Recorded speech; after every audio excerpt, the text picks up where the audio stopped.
Ladies and gentlemen, welcome back to the Lodge, where today we are talking all things Final Fantasy VII Remake Trilogy. Got a new interview from Hamaguchi upon us, as well as, some new ideas that have come into the fan base, some ideas, topics, theories worth discussing. But before I introduce today's guest, let's first give a shout out to some of our early birds. I see we got Falcone, Josh Z, Zeb the King, Doc Holiday, and Larks in the chat. Now, let's not stand too long on ceremony here. Let's introduce today's guest, who is Steed. My man, what is going on, dude? Welcome to the Lodge. How you doing today?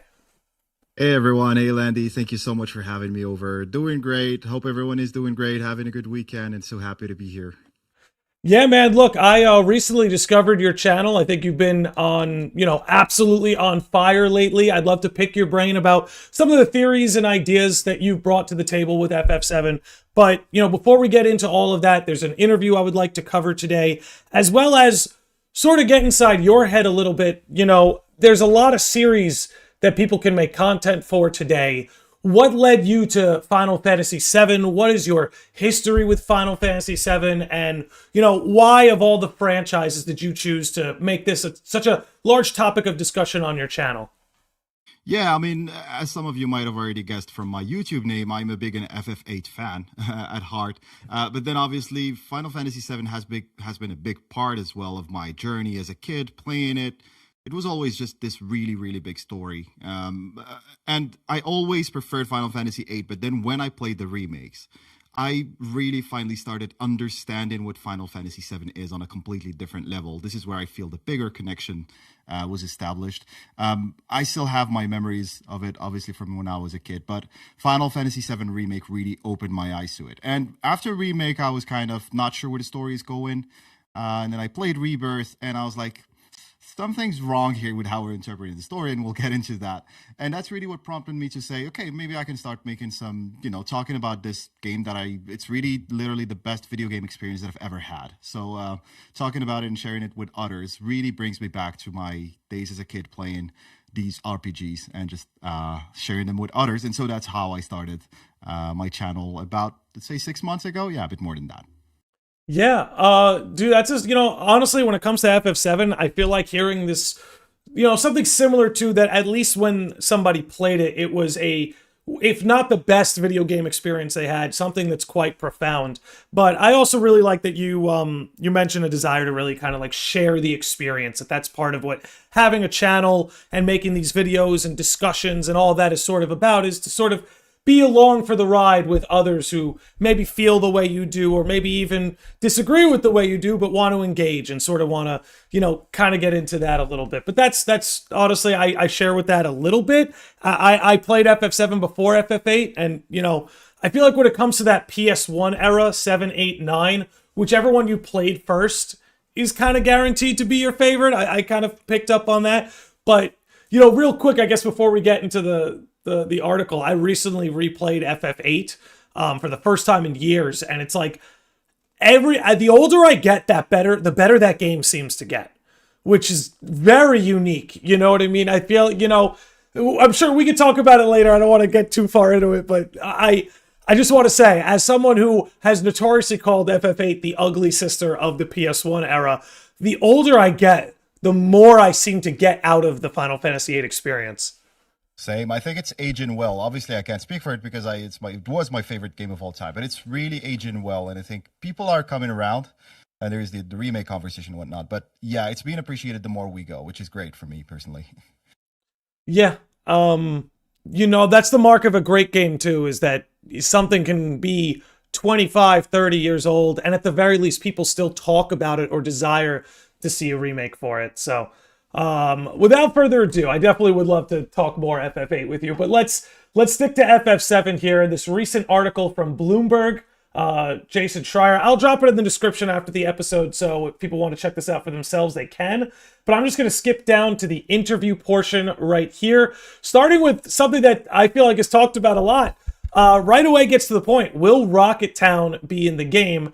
To which Hamaguchi says, yes, this is one of the elements we had to switch around with Rebirth. So he's speaking very straightforwardly there, but I actually want to maybe pick your brain a little bit. What was sort of your take on that? You know, while Rebirth did play a lot of it the same, especially in terms of what town we went to and why, how did you feel about Rocket Town being probably the area among FF7 that's been moved around the most in terms of when we arrived there on the adventure?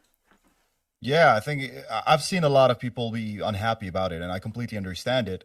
But then when I think about it personally, I feel like there are two types of changes to Final Fantasy VII Remake compared to the original, right? There are things that are obviously, I don't know, a part of a meta plot or whatever, but I also think they're just trying to tell the story better. And this does not necessarily mean cutting out sections completely, because what Hamaguchi, for example, is saying here is that they will go there. It's just that it has been moved in terms of timeline.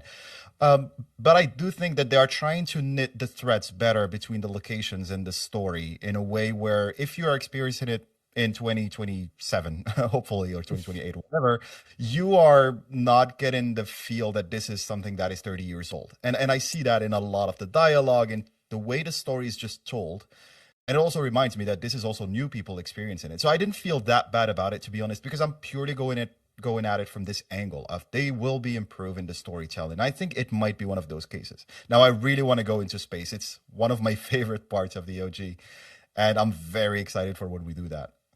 Yeah, you know, Sid and Rocket Town in general seem to have gotten the most shuffling within the deck. And I think that's for better or worse, right? None of us are going to really know. And such is the case with a lot of FF7 changes per se. None of us are going to really know until part 3 is finished what the nature of a lot of this sort of changing and reshuffling is. Let's move on to the next part, which I think is a little bit more crisp and clear. The interviewer Jason goes on to ask about Wutai, to which Hamaguchi says it's one of the main locations. Yuffie's made a very prominent appearance, stating her case about her homeland. So if Wutai's not featured, I think fans are going to yell at me. Be careful not to be on Twitter too chronically there, Hamaguchi. Please, it'll rot your brain. But Yuffie to me, when I look at, now just to sort of give you an idea, I guess, of where I stand is, I still believe that the OG FF7 experience is still the best full-on experience you can get. And a lot of that comes from the fact that I think the best narrative beats are yet to happen in the trilogy yet. And the most exciting, most intense, most impactful story beats all are still self-contained within the original FF7. Now, with that said, I'm still open to one day feeling the trilogy is superior or part 3 or whatever. But one of the things I do think the trilogy does unequivocally better than the original is Yuffie. Just between the Integrate DLC, the way don't get me wrong, it's cool to bump into her in the forest, but I actually do prefer the way Rebirth approached it. Her, having more of a reason to join the party, making it a little bit less random, threading it within the plot. When it comes to Wutai, this might be what excites me most about part 3, because I almost feel like they want to make it almost Midgar level in terms of how much detail. It'll be smaller than Midgar, obviously, but in terms of how much detail and how much they want to flesh that area out. It seems like Yuffie and Wutai are getting a lot of the attention in terms of expanding the original narrative. How do you feel about that? Yeah, it definitely seems like it. I mean, we already know from the Yuffie storyline that it's going to be a big part. Now, I don't know if she's going to steal our material once we're in Wutai, so I'm really not sure how that's going to happen. But it's one of those cases where, yeah, throwing Yuffie in a forest and you just meeting her in Remake was probably not going to do it, right? So I think it definitely improved there. The other thing I think about when considering Wutai is the new storyline with Glenn in Ever Crisis and the First Soldier thing, the SRC, the Shinra Resistance Committee. I think that, well, there are questions, I believe, around Matt and Lucia. Are they dead? Are they alive? It seems to be that they are dead, whatever. Mm-hmm. And so I think there is a story to be told that they are adding there with the whole war, potentially with Shinra. And I know people say we all remember that the war it wasn't really a thing in the original, right? It didn't really get a spark that much in the later part of the game. However, they really playing it up now. And it seems to me that plays into the overall plot of the fate of the planet and the world. And so I really feel that we will have a moment with Glenn specifically in Wutai. Obviously Yuffie, but I think there might be a confrontation or something with Glenn, which really brings a lot of things together again. Yeah, and not just Glenn too, right? They're sort of building Rufus up to be a huge part of this as well. So it's all there's going to be a major Shinra subplot contained within Wutai. Not to mention Yuffie's character arc, which will obviously play a big role. And of course, there are some changes to sort of the political situation in Wutai. But it's just one of those areas that I think have the most potential, because where Midgar sort of has a very Western vibe to it, they can build up Wutai to really feel like its rival by giving it a very sort of Eastern vibe, but still making it like big and expansive. So it's one of the things I look forward to most, because I think so much of what they've done with Yuffie is very exciting. Like I still want to see what goes on with Sonon and Deep Ground. Everyone talks about the Tifa and Scarlet slap fight from the original. Of course, that would be fantastic, but there's also the part of me that goes, I don't know. Like, Scarlet is much more Yuffie and Barrett's enemy now than, I mean, always with Barrett, but everything going on with Yuffie now, I almost kind of want to see Yuffie get a few slaps in on Scarlet. So, who knows? Maybe that'll be a little boss fight that gets worked in. But let's move on to this next part, which, again, is another part of Part 3 that I think a lot of people are looking forward to, which is the Highwind, where the interviewer asked, will the Highwind let you fly anywhere, much the same as it did in the original? To which Hamaguchi responds, we want to expand on the gameplay experience. Flying the Highwind is a very large part of the third installment. Let me leave it at that. So, in layman's terms, I think that means no at first. I think since the Highwind is something that's going to be obtained very early in this experience, there has to be a progression to it, right? So like in the original, you have the buggy and you have a lot of the sort of starter vehicles and chocobos before you move up to the Highwind, so it feels like an expansion. If they just throw the Highwind on you in the first few hours of the game and you could just go anywhere, that doesn't quite feel right, as opposed to you'll probably have to progress the Highwind so that it's able to go through tougher terrains or harsher weather conditions, things like that. So I imagine that the Highwind will need to be upgraded in order to access all parts of the map. How do you read that? I see it that way too. I think, if you look back at Final Fantasy games, one of the big moments is the moment you get the ship, right? It's really when the world opens up. And so if we think about Final Fantasy Part 3 as Remake Part 3 as something that, is a standalone game, you really can't just have us have the Highwind from the get-go. And I would argue even the Tiny Bronco, we have access to it now. Are they going to bring in a plot element where it's impossible for us to fly back south or something like that, and so we have to go north? Obviously, we're after Sephiroth and everything. So I'm really curious to know how that works. I think it will be challenging not to give it out to us too early. The other thing is that Hamaguchi has been going on about the Highwind for so long. I feel like our expectations are through the roof at this point. Not to say that I'm cautious about it, but I really I'm curious now. It's really got me excited and curious because he's been propping it up like crazy for the past few months. Yeah, honestly, since Rebirth came out, even before Rebirth, they were showing the character art of Aerith, in front of the airship. It's something that they've been. I'm actually glad you brought this up, because you're right that like they almost can't help themselves. They're always going to talk about the Highwind, and frankly, it's because I think that's just going to feel like our headquarters in this game. And what's weird about that is I'll never forget the first time I played Remake, and when Tifa sets you up in that apartment, in Sector 7, and it almost feels like it's like, oh, is this going to be like my hub? Am I going to be able to, like, through side quests, add things to this room? And it didn't quite turn out that way because, the nature of FF7's plot is you're not meant to stay in Midgar. But I almost wonder if the Highwind is almost going to serve as a headquarters, a place to come back to, because the journey of FF7 and Rebirth were so nomadic. You're on foot, going place to place, almost in a very FF10-like fashion pre-airship. Now that the airship is there, I almost feel like it has to have this, almost like a feeling of home, in a sense, home base. And that in between story beats, in between missions, you're going to come back to the Highwind. And honestly, maybe even in the post-game, you're going to come back to the Highwind. What's your read on that? That's how I see it too. And not to bring in FF8 once again. I promise I'll stop. But if you look at FF8, you're saying no. Don't stop. Don't stop. Bring up FF8 anytime. Yeah, they're they're brothers. They go hand in hand, so it's all good. But I was gonna say I feel that way about the Balam Garden now that you said you have a headquarters in your ship, right? I felt that way about the Balam Garden much more than the ship in the FF10 version of it. So I do see that playing. I think it's the timing of getting it, and you get the Highwind technically right after Meteor is summoned, and well, Hmm. obviously there are a few things that happen. So, when is Meteor summoned in part three is the core question around which everything revolves, I feel. Because that impacts the live stream sequence. That Yep. impacts when you get the high wind. That impacts when Cloud returns potentially. That it's people are saying they've left themselves a lot to do, and it certainly looks like that. And maybe that's why they give us the high wind early. But I really think it's a very tricky situation. Yeah. Yeah, it's tough, but what I like is that it seems like there's a plan. That there's always been a plan, that this was going to get shaken up, and that they have an idea. Because at the end of the day, as much as we might love the stories of these games, they are still video games at the end of the day, and they have to adhere to a typical RPG progression. So it'll be interesting to see how they handle that. But I would like to see, like you say, for it, go FF8 style and really make it feel like headquarters, home base, a place to return to. Yeah.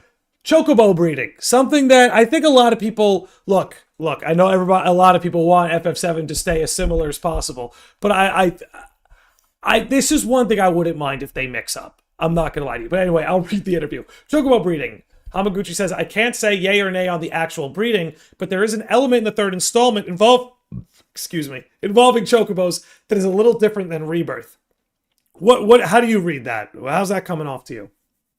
Yeah, well, with Rebirth, you had to basically catch them, right? This is off the Yeah. top of my head how I remember it, and so I presume he means that you will get Chocobo breeds differently than Rebirth. This is how I read his first sentence. That might be wrong, obviously, because of the translation, and there are a lot of layers that can play into that. Mm-hmm. But I'm like you. I don't know about because again, you need an incentive to go after, the whole Chocobo thing, especially again coming back. If you have the high wind from early on, and if it's unlimited travel then how do you reconcile both? So maybe initially we do get a big focus on chocobos, and then you have breeding, and you get the cold chocobo and everything. And obviously there will be side quest stuff and discovering Gaia basically, because we had towards the end of Rebirth, I believe, when you get the tiny Bronco on the sea, and then it just opens up, and you have those pirate things, those tiny islands. That was really fun. It really felt like a big Final Fantasy moment where things open up. And so I do feel that that's when we will get access to all of this stuff that we remember from the OG that we want to include. But I also, if you have to balance it with not giving us access to too much stuff. If we have chocobos, Highwind from the get-go, it's going to be very difficult. The submarine is coming up as well. I'm not sure. Yeah, I do know it's mentioned there too. Man, it's the more There's a you lot. think about it, the more you realize the amount of stuff they have to balance. And Well, I'm confident as well. well, that's what's always intrigued me about the direction of the trilogy, right? Is that again, we talked a little bit about it earlier, that the best story beats are in the second half of OG's narrative, which we haven't gotten to yet, but also like the best gameplay experiences are there too. So it almost feels like they really wanted to save as much of the best for last, and that seemed to be their approach there. But so much of what you're saying is true in the sense that, Chocobos in part 3, when there's a Highwind there, how do you make that important? How do you get the player to say, well, I'm going to work on this inferior mode of travel, and this is what I hope they don't do. Don't make it because that's the only way to get Knights of the Round. Yeah. I have no problem if that's how you get Knights of the Round. That's how we did in the OG. But don't make that the only reason to do Chocobo breeding. Find some way. Find some way to make these Chocobos feel like some cross between a Pokemon and a Chow Garden. Just find something. Maybe there's a little Chocobo garden on the Highwind, on the airship, and you keep a few. Do something that makes, let you nickname them. I don't know. Do something other than do this task to get Knights of the Round. Because again, like you're saying, with the Highwind there, you're not exactly going to invest in Chocobos because it's the most efficient way to travel. So Yeah. I think that's a good point. Will we go to space? I'll keep that a secret, but considering Rocket Town is a yes, I feel like that's his way of saying, like, yeah, you're going to space. I think I think that's a safe bet. I don't think in a million years would they remove that from the game. I can't fathom them doing that. I'll be the first one to criticize them if they do. I don't see them doing that. Same. As someone who loves space, independently of Final Fantasy, I'm really excited. I said it before. And, they haven't showed any willingness to remove parts altogether in the first two games. So I don't find a reason for us to think that they would in the third part, other than the fact that they've left themselves way too much to do potentially. With space, I'm just curious to know how fleshed out it will be. Like, how big the experience will feel, because obviously it could be just a corridor, or you're literally inside of the ship and then you're just watching through, or will you get to do something a bit more interactive? And that would be amazing, but maybe toning down my expectations a little bit here. Well, it's tough to tone down the expectations because there's a lot. I mean, like, I don't know. If they wanted us to tone down the expectations, they wouldn't have made it a full trilogy. Sure. But at the same time,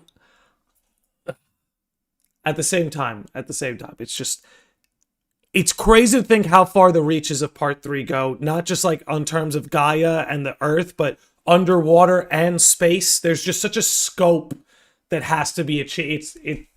It won't be easy to pull off, but I have faith that they will. Speaking of which, the next question, will we go underwater? It's an interesting question because Toriyama handled the submarine portion of the game, so perhaps he has injected himself into there, and I will leave it at that. That also seems like a yes, but it also seems like, how could you even think of removing it? You fight one of the weapons down there. That sounded like such a 90s answer from Hamaguchi of he will insert himself there. That sounded like the old jokes. I'm not sure. He might have been like, why are you even asking me, as you say? Yeah, exactly. He's like, don't you see the credits? Toriyama's here. We're going underwater. Next point. Will the Great Glacier area be as big as it was in the original? To which Hamaguchi says, because it is a major element in the game, I won't go deep into details. But considering that toward the end of Rebirth, we're in the Forgotten City, and in the original, you would go into Icicle Inn from there. I guess that hints at how the third installment will begin. I hope the players will look forward to it. So again, I feel like that's him really throwing us a bone there and letting us know that like the first order of business in Part 3 is Great Glacier. That's how I'm reading that. Same. That's how I reposted this saying it almost feels to me like too big of a thing compared to the reaction it got. And I remember from Rebirth, I'm not sure if it was Kitase, I think it was Kitase who was saying, we knew you were wanting to go into Nibelheim and have the flashback and everything into Rebirth, so we kind of circumvented that by having you play as Zack at the beginning. And so it does seem that they want to surprise us as much as possible, if we didn't guess that already from the plot. But into Part 3, I don't know if they will start with Zack again. It seems that if we stay within the world's main party's world, we will start at the Icicle Inn with the whole flashbacks and everything. But I'm not sure how that will go along with the other timeline, if you want to call it that way. Dream World is a better word for me, but I'm still on the fence as to the opening sequence altogether. Now, the demo might be an Icicle Inn, I believe. I think that would make sense. I almost feel like, how Rebirth had calm vibes where they're all in the like lobby, everything is a step down from where they were, they're sort of recapping, regaining their footing. I do think Icicle Inn may have a similar vibe to that, where the party's gonna be at a moment of reprieve, they're gonna be toning it down, regretting their straits. And just so as like in Rebirth, we saw the beginning of Cloud's psychological cracks begin to show. I think Part 3, though the cracks are wide open, it's not only going to be obvious to the player, it's going to be obvious to all the characters in the room, which is going to foster such an uncomfortable environment, but that's so necessary to everything that's coming in Part 3. On top of that, we just lost Aerith at the end of Rebirth. What makes everything at Icicle Inn and surrounding it important is that's when we learn about Professor Gast. So I almost feel like where Rebirth had that sort of flashback sequence to Nibelheim, I think Part 3 is going to give us that, but with Professor Gast and everything that went on with him and Hojo, Hollander, everything is just sort of going to be uncovered at the very beginning. It's like, now that Aerith is gone, you're going to learn everything about her past and everything of that sort. I just think that's what they have to do, because you can't ignore the elephant in the room when part 3 starts. Aerith died, but there's somebody among us who doesn't think she's dead. So, the elephant in the room has to be immediately addressed. You can't throw me into battle where all the characters are acting like everything's normal when one character's living in a very different headspace than everybody else. Literally. And, Literally. I think they've had, I always try to take a step back and think about this story being experienced from someone who doesn't know Final Fantasy VII. I think at this point we have a lot of questions, even ourselves, around the mechanics behind the Ancients. Holy is something that I really want to dive more into, because I feel like it's the key for the trilogy, just like it was for the OG. And I feel like Icicle Inn, with the flashbacks, with the whole story around Professor Gas, the Falna, and so on, is definitely the place to, lore dump on us. Basically tell us, hey, this is the Genova project. You heard about it in Nibelheim. This is a bit more lore around it. This is the Ancients. This is the power in Holy. I feel like with Holy, maybe it happens with Bugenhagen a bit later, but I really feel like, because you see in Rebirth, Aerith goes to the forest and goes to the capital and she needs to pray. But there is literally nothing being told before around this is the way to counter Meteor and Sephiroth. Even Meteor being summoned is very, sporadically mentioned in the temple and in a very subtle way. So I feel like we're due a moment of what's at stake here. What are the parties that are fighting for someone who doesn't know Final Fantasy VII, for example? And I don't know how much meta plot they would insert in that. Probably not too much when you look at the Nibelheim flashback. But I think it's the moment to, as you said, sit down, tell us what's going on here. What is Meteor? What is Holy? What are the Ancients? Ifalna's story, Professor Gas, and so on. And I think, a resolve also to go against Hojo, which we will build towards later, right? If we do get the full story there. Yeah, I think that's part of it too, is that I felt as though, I thought Remake did a good job in the balance, but there's a thread you have to balance with FF7, is that, Sephiroth's not your only villain. And obviously you have a lot of the Shinra cast, but you could make the argument that Hojo is the main villain of Final Fantasy VII at the end of the day. You could easily make that argument. And I think Rebirth had so much focus on Sephiroth that Hojo almost fell into the periphery, fell into the backdrop. In fact, his most notable scene was probably in Costa del Sol, which is meant to be more comedic than anything. But I mean, you have him in the helicopter with Rufus too. That's important. I know the watershed moment and everything. But I think part of part 3 is kind of, you have to show that Hojo's the real son of a bitch here. I think that's such an important part that, again, I think Remake balanced it well. I think Rebirth, for reasons like how the game ended, had to be really focused on Sephiroth Genova. But I really think part 3 has to really focus on threading that at its core, Hojo is the one kind of pushing all these events into place. At the end of the day, everything Sephiroth does will be a result of ultimately what Hojo did. Shout out to the Steelers4190 with a $5 super chat who says, #it's a remake. Second that. I second that as well. What do you mean? What do you mean? I thought this was Final Fantasy VII 10-2. 7-2, yeah. Yeah, 14. Fantasy 14. That's what I thought. But anyway, but to be fair, and again, you know what? Fine. We're gonna spiral in that direction because we did finish the interview. We caught up to all the spots. So that is perhaps discourse that will never die among the community until part 3 is done. And you know what? Fine, that's all well and good. If everyone could be ladies and gentlemen about it, we can have fun with some discourse. But I'm willing to extend the olive branch and because when Remake ended pre-integrate, I kind of vibed with the sequel theory, and I saw how it was viable, and I thought, oh, Sephiroth has the Black Wing, and I thought a lot of that was, but then, you and I have discussed this briefly, but, then Integrate drops and I go, oh, I think I see what they're doing here. It's about fitting the whole compilation, in a sense, into the trilogy. They remake Crisis Core Reunion, didn't shift anything crazy around. And now that Rebirth is here, it very much the read to guys like me, and if I'm not mistaken, guys like you, is that this is a remake. You can call it a reimagining because it's not just about remaking the original.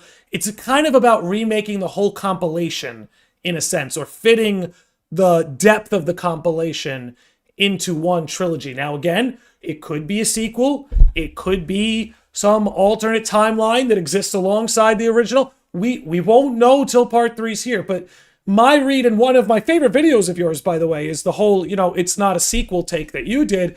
My take here is very much about the compilation that, where some people might get twisted up is, it doesn't necessarily feel like a full-blown remake of the OG because it's not meant to be. Because the OG, as we were kind of discussing in the pre-roll, captured a magic that can never be recaptured again. So instead of trying to do the impossible, instead you take this whole compilation, in a sense, that existed across books, handheld consoles, home consoles, novels, light novels, movies, and you condense it into one playable experience. So I kind of want to give you the floor a little bit on this and let you kind of speak your mind, what your read is and stuff like that, because I do think it's a conversation that is good to have. I think everybody's theories are valid until part 3 is here, but ultimately, I don't see this as a sequel. I don't see this as like a multiverse alternate timeline. I see this as, if you don't want to call it a remake, a reimagining of the whole compilation. What's your read? What's your take? The floor is yours. Yeah, I would label it Final Fantasy VII Definitive Edition, right? Yeah. And the reason is, so I think we need to remember that when you are remaking Final Fantasy VII, you are remaking it 25, 20, 30 years after the release of the original. And as we know, I tried to say this in my latest video about Sephiroth, but it has evolved, like the whole lore around the story has evolved so much over the last 20 years. So you can't just literally remake it in a vacuum, right? You can't remake it as a standalone. You have to reference stuff like Crisis Core. You have to reference things like Dirge of Cerberus. You have to reference Yuffie's Deep Ground connections and all this kind of stuff. Now, I understand that you could do that without necessarily bringing in this meta plot, but that's obviously the second thing, is that they've been very clear about the fact that, hey, we want you to be surprised. We want you to speculate. We don't want you to figure this thing out. Like, they've laid it down very clearly. And they've also said, but fundamentally, this will not be something that will be different from the original Final Fantasy in terms of story. Now, with translation, with all the interviews, this is where things become very tricky. People interpret it differently. Personally, to be completely honest, I will avoid sitting on the fence in a way. I really feel that I haven't found yet a specific interview where it goes like, okay, this is clearly saying that the story will change. I've always felt that you either find that they say, okay, you will have to wait and see, or, well, just don't worry, you will figure it out once we get to the end, but the story is still more or less the same, right? And so from these two, I really find it hard to infer that it's going to change. But the moment for me, I'm actually like you. After Remake, I was like, I got a remake of Final Fantasy VII. I'm super excited. I'm happy. I got, obviously, the modern experience of Final Fantasy VII. But, oh my god, I also get a meta remake? I was over the moon with that Harbinger fight. People hated it. I know that. Some people hated it. But I personally loved that last sequence because I was like, what the hell is going on? I was with you. I don't know this game. I don't know this story. This is new. And so I was like, okay, I see what you're doing. Please just give me more. Tell me where this is going. I'm ready for the new Final Fantasy VII. But the trigger for me... What we've done, that's set in stone. The past is forever. But the future, even if it has been written, can be changed. So focus on the future, not the past. He wants to finish what he started. He wants to reclaim his birthright and rule over the planet with Jenova at his side. I saw you lying there. I figured it was too late. Wait, what are you implying? That I died? That I'm some kind of imposter? Why are you going to reveal it literally right before the second installment of the series? You were here with me. 5 years ago. Where are you? What happened to you? I'm trying so hard to find you. Right? They're remaking something that, if you want to replay Final Fantasy VII, this is how you go. Sorry, I'm just seeing maybe some. If you wouldn't mind, go back about 30 seconds from your point. I switched the trailer on the screen and it was playing some audio. No worries. I can go back as many times about this point. Go for it. the turning point for me, I was saying, was Crisis Core Reunion. So I was really excited after finishing Remake. I was ready for it. Just give me the new Final Fantasy VII. But then once we played Crisis Core Reunion, it was literally the same thing as the original version of it. I was like, something's not right. And then it just got confirmed once again about with Advent Children being re-released right before Rebirth. And so if you're setting up for a different end of this story, how are you going to re-release both of them? Because we forget, not to get into too many details, hopefully I'm sure we will have time to do that, but if you think, for example, I'll just take the example of Zack surviving in Rebirth or in the end of Remake. We have to take into account the fact that the Zack that we see in Crisis Core does not have the same memories as the Zack who survives in Remake. So the Zack who survives in Crisis Core goes all the way until Cloud reaches him and talks to him, and he goes on about, you're my legacy, you're my dreams, blah, blah, blah. Whereas the Rebirth Zack is literally saved before that. So there is already a disconnect. So if you're assuming that Rebirth Zack is the Zack and himself, then you basically undo what they just re-released in Crisis Core Reunion. So that's how the logic for me goes. And, there's nothing wrong with the meta elements. I think it's great. The more it goes, the less of a sequel hypothesis or possibility I see it being, because it's just there are too many red herrings as well. There are too many smoking guns for me to accept it. Yeah, and my read on Zack and Aerith has, it morphed once we got to Remake Integrate, that the whole meta narrative, it exists for one reason, and that's to reunite Zack and Aerith. That's it. It exists for that reason and that reason only. It exists to reunite them in the subplot of FF7's narrative, so that they together work on on basically Aerith's arrival in the end game. And I use arrival very loosely, with the live stream and everything, casting holy in that sense. Basically that, they anyway, I don't want to go too far into speculation, but that's kind of been my read on the meta narrative per se. Is like, no, that's not evidence of a sequel. It's sort of peeling back the curtain and showing you what's going on within the live stream that wasn't visible in the original. It has nothing to do with technological limitations. We are perfectly able to go and see what's on within the live stream in the OG, even if it was just a black screen or a white screen. So it's not a matter of that. It's a matter of, again, taking these two characters and reuniting them and allowing them to work together in a way that they hadn't before. And again, I could pull up the interview quote too, where they say, as you referenced earlier, that this is all designed to lead into Advent Children. So I don't know how you can make an argument for a sequel when what's happening now is going to be chronologically in line with Advent Children. It doesn't really line up.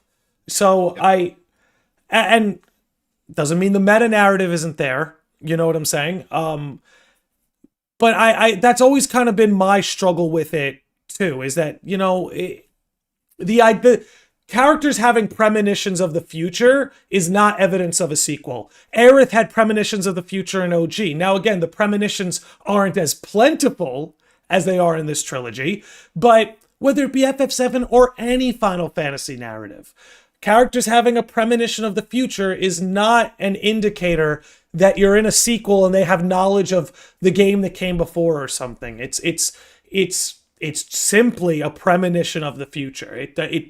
And Sephiroth with the black wing, I've seen that brought up as like this main argument of evidence, but it's like, he has the black wing in Kingdom Hearts. Does that mean that Sephiroth in Kingdom Hearts is a sequel to Advent Children? No, it's just, that's the Sephiroth design.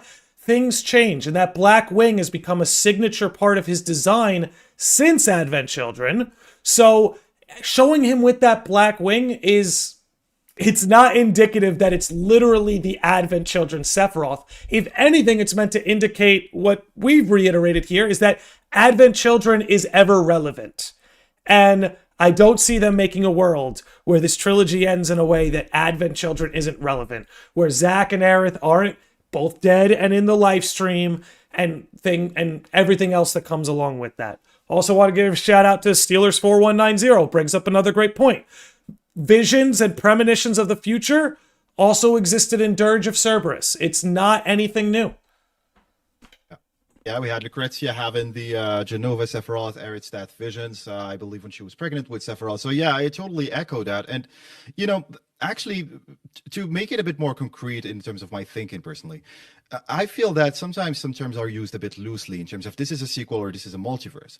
But I feel personally, people are obviously entitled to their own opinions, but I feel that when I press people about what do you mean by a sequel, I always feel that we are either going back into a multiverse or we are struggling to really define how that works. Because if you're calling this a sequel, I think technically we have to go down to the lowest level and say, okay, what is Cloud's experience right after Advent Children, all the way to when this sequel starts? So we have to come up with a version of events that makes sense.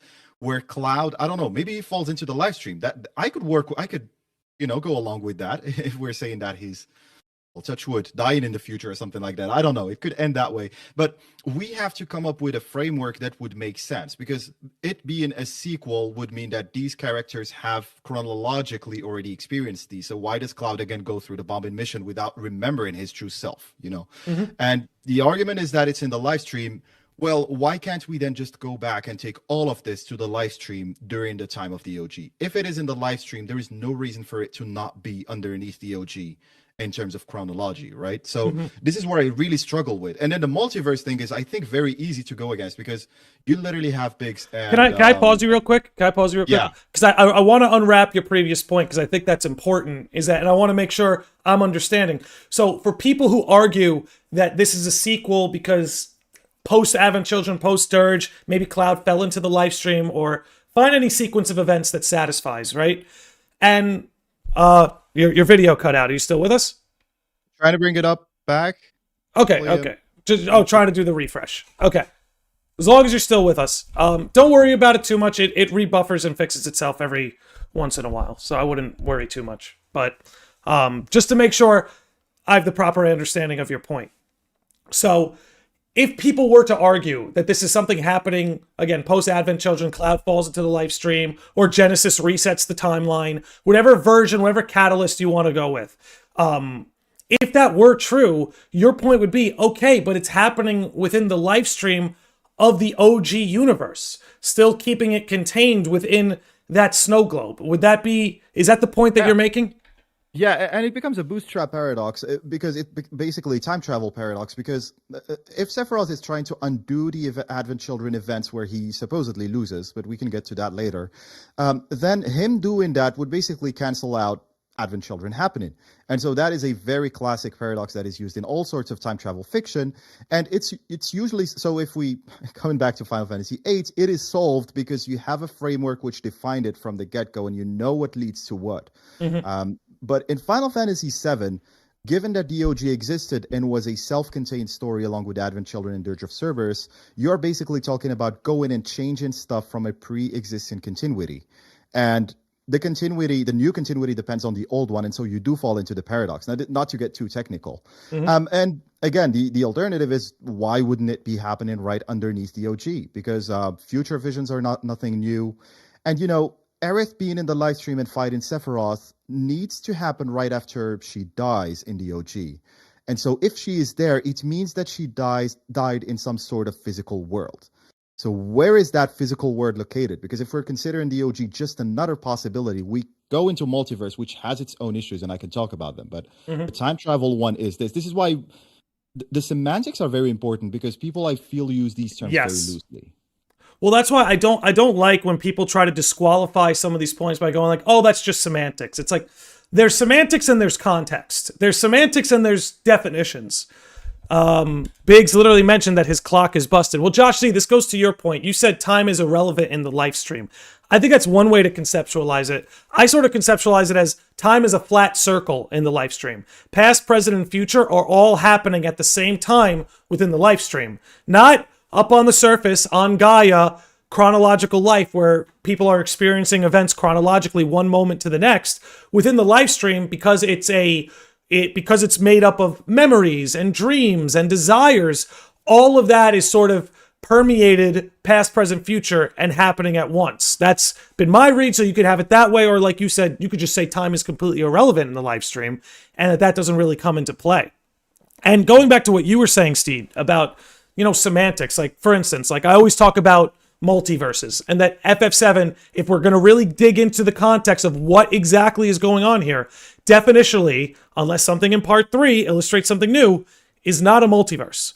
Okay, conceptual understanding of a multiverse, you have Earth A and Earth B. I like to use the Justice League a lot because they would do this, right? On Earth A, you have Earth A's Justice League. And on Earth B, you have Earth B's Justice League. But it's 2 different planets in 2 different galaxies and 2 different universes. It's 2 completely different planes of existence. Now, we've reached a point now where the whole meta-narrative we see with Zack and that opening sequence in Rebirth where they fall out of the helicopter, with the ending dream sequence with Cloud and Aerith, we all know now that's happening within the live stream. And then when people like you and I maybe bring that up and say, hey, listen, there's not an Earth A and an Earth B. There's only one Gaia. And then you have what's happening on the surface, and then you have what's being manifested in the live stream. The live stream that's contained within the planet. There's only one planet in play, only one galaxy system in play, only one universe in play. So if you wanted to say something maybe like multi-world, multi-dimension, sure, there's a little bit something more to unwrap there. But in terms of multiverse, universe, this is not semantics, in my opinion. Maybe someone in the chat disagrees. Maybe, Steve, you disagree or have something to clarify. But to me, definitionally, that's not a separate universe. We have one live stream, one planet, one sequence of events. And one way I like to illustrate this, for instance, and Cloud might be a good way to think of this, because if you've noticed, Cloud is not awake in both worlds at the same time. He can only be conscious in one world at a time, either the base world of FF7 or that dream world where he woke up with Aerith. So he can only be awake at one point. And here's what I like to say, Steve. So when you have a dream, right? Like I had a dream the other night, and in my dream, I saw my wife, I saw my dog, and I saw some of my friends. Now, was that literally my wife? Was that literally my dog? Was that literally my friends? Or just like how the live stream is this makeup of dreams and visions and desires, was that in a sense a manifestation of that within my own inner world? It wasn't literally them. And that dream sequence, think about it like that. So I close my eyes and I'm going to this whole other world where I get to exist and people I know from the real world are there. But is that happening in another planet? Is that happening in another universe? No, it's happening here on Earth. It's not physically here on the surface. It's in a dream, an ethereal life stream-like world that, yes, is happening here on this planet, but is not limited to the constraints of the material world. And yes, people are able to manifest there the same way they do in the live stream, but it doesn't mean that it's quite literally them. Does that make sense what I'm trying to say? Does that register with you? Yeah, a term I've tried to use for this before is their avatar. And back to Advent Children, if you look at some of the interviews from Nomura, he was actually asked, why does Aerith appear to Cloud? Which is a very valid question, because you can understand that it's symbolic in Advent Children, but we still need kind of mechanics for it. And he phrased it using Cloud. Well, Aerith is not there, but her part of her consciousness is still within Cloud. This is why he sees her. And, if you look at where Aerith is now after the end of Rebirth, she's exactly where Cloud goes back and finds her in Advent Children. And so it's the perfect setup for him to go back and meet her there when he goes, maybe in part 3, maybe later. And if you look at Zack, he is stuck in Midgar, literally where the last memory of Cloud regarding Zack is located. Now, obviously, he goes inside and tries to do stuff, but we will see how that goes. And I think you touched on dreams, and I don't want to go into too many specifics around Carl Jung, which has been cited as an influence by Nojima in terms of writing the story. So Nojima said, I used the collective unconscious by Carl Jung, and I used Yogacara. And I am not familiar with Yogacara as much as I am with Carl Jung, because I was really curious and went back and researched it. And I think the collective unconscious is literally 5 or 10% of Carl Jung's work, because Carl Jung's work is literally about you have an external persona that you show to the world, and you don't know what is inside you. That's not your true self. And so Carl Jung's individuation or theory of the psyche or whatever, again, not too into too many specifics. Dude, don't worry. We talk about this all the time on this channel. You are in the right place. Nerd out as much as you want on this. I'm glad. And so the objective for the individuation process, according to Carl Jung, is that your subconscious is constantly talking to you. And the one way it talks to you is dreams. Now, this is where the collective unconscious comes into play. So Carl Jung is telling you, you need to listen and understand your dreams in order to know what emotions you have repressed, what your shadow wants to be, which is obviously usually the opposite of what you are, but is not necessarily negative. You just need to integrate it in a healthy way. It tells you what are the things you fear, what are the things you love. It tells you a lot of things that will make you the person who you truly are. And so the collective unconscious is a layer underneath which uses archetypes from humanity, from history of humanity, essentially. Yep. It's like evolution, basically. Humans have learned some tropes and archetypes that allowed them to thrive in certain situations, like the hero archetype. And so your brain, because we're human, just has access to those archetypes and sometimes uses them. So the collective unconscious is literally that. But all of Carl Jung's work is about you are disconnected from your subconscious. I wonder who that reminds us of. You are looking, your subconscious is talking to you, is showing you things from your past, from your repressed things, to wake you up and literally tell you who you are. And so that literally looks like the perfect journey of Cloud. Obviously, if we know the full story from the OG. And so this is the terminology around dreams. Once again, I definitely feel that spirituality is a much easier framework to understand what's happening within the trilogy, rather than, as you said, multiverse. Semantics are important for me as well, because multiverse means that there are two different live streams. I love the way you phrased it. I believe in one of the videos as well, is that you need two instances of the live stream. Like, you know, Final Fantasy X and Final Fantasy VII could be a multiverse. For example, if you look at them against each other, obviously there are references. The Ever Crisis stuff where you have Lightning from Final Fantasy 13 jumping into Final Fantasy 7, you could think of that as a multiverse, although the events are not exactly the same. But when you have branching choices that are literally converge back, with Cloud being known by both Biggs and Zack, that's not really a multiverse. That things are connected there. Yeah. Yeah, it and again, like I said, there's semantics and there's context. You know, again, just to reconceptualize and go off of what we're saying more, you know, Cloud dreaming of Aerith doesn't mean Aerith is alive in some alternate timeline. Just because Cloud can dream of Aerith, of being in Midgar, having that date, that doesn't mean that he's in some alternate world. In the same way that when I dream of my dead grandfather, that doesn't mean, oh, he's alive in some alternate world that I can only access in my dreams. You know, it doesn't quite work that way. It goes back to what Nomura was saying. It's like, no, she's gone, but Cloud carries a piece of her consciousness with her. Because this is, and people like Square Enix, especially this team with Nomura, Nojima, Kitase, memory is at the core of all their stories. Whether you're looking at a Final Fantasy story, a World Ends With You story, a Kingdom Hearts story, it's all about memory, and that at the core of consciousness in life is memory. If you had no memory of the previous moment that just happened, you'd barely be a person. So memory is at the core of being alive, of the human experience.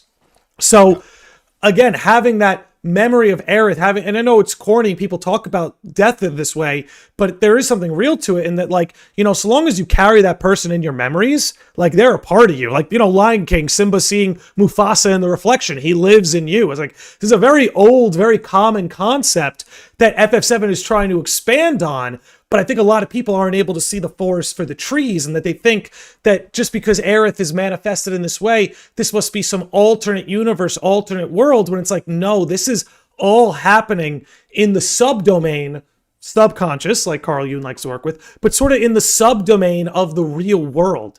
And that essentially what Sephiroth wants to do, and you got to think about it like this, is that, you know, people's dreams, people's desires, people's imaginations, the things that make up the life stream, that's kind of like what guides humanity forward, right? In order for the smartphone to exist, there had to be a desire for something like it to exist. So the reason why Sephiroth is not after all the alternate universes, he's after all the dreams and desires, because if he can wove them all in one direction, then he can control everything. What Jenova and Sephiroth can't control are people's desires, are people's dreams. Again, remember, that's Zack's dream, is to be a hero. Gee, why in the live stream, a place made of dreams, is he being given a chance to live out his dream? Gee, I don't know. You know, it's like that. It seems very obvious to me. And again, I would invite anybody on here who feels differently or is still reading this differently. But I don't know. It all seems very clear to me. It's like that's what's going on here. The live stream is made up, and they've been very, very on the nose about it. It's made up of dreams and desires and thoughts and all that.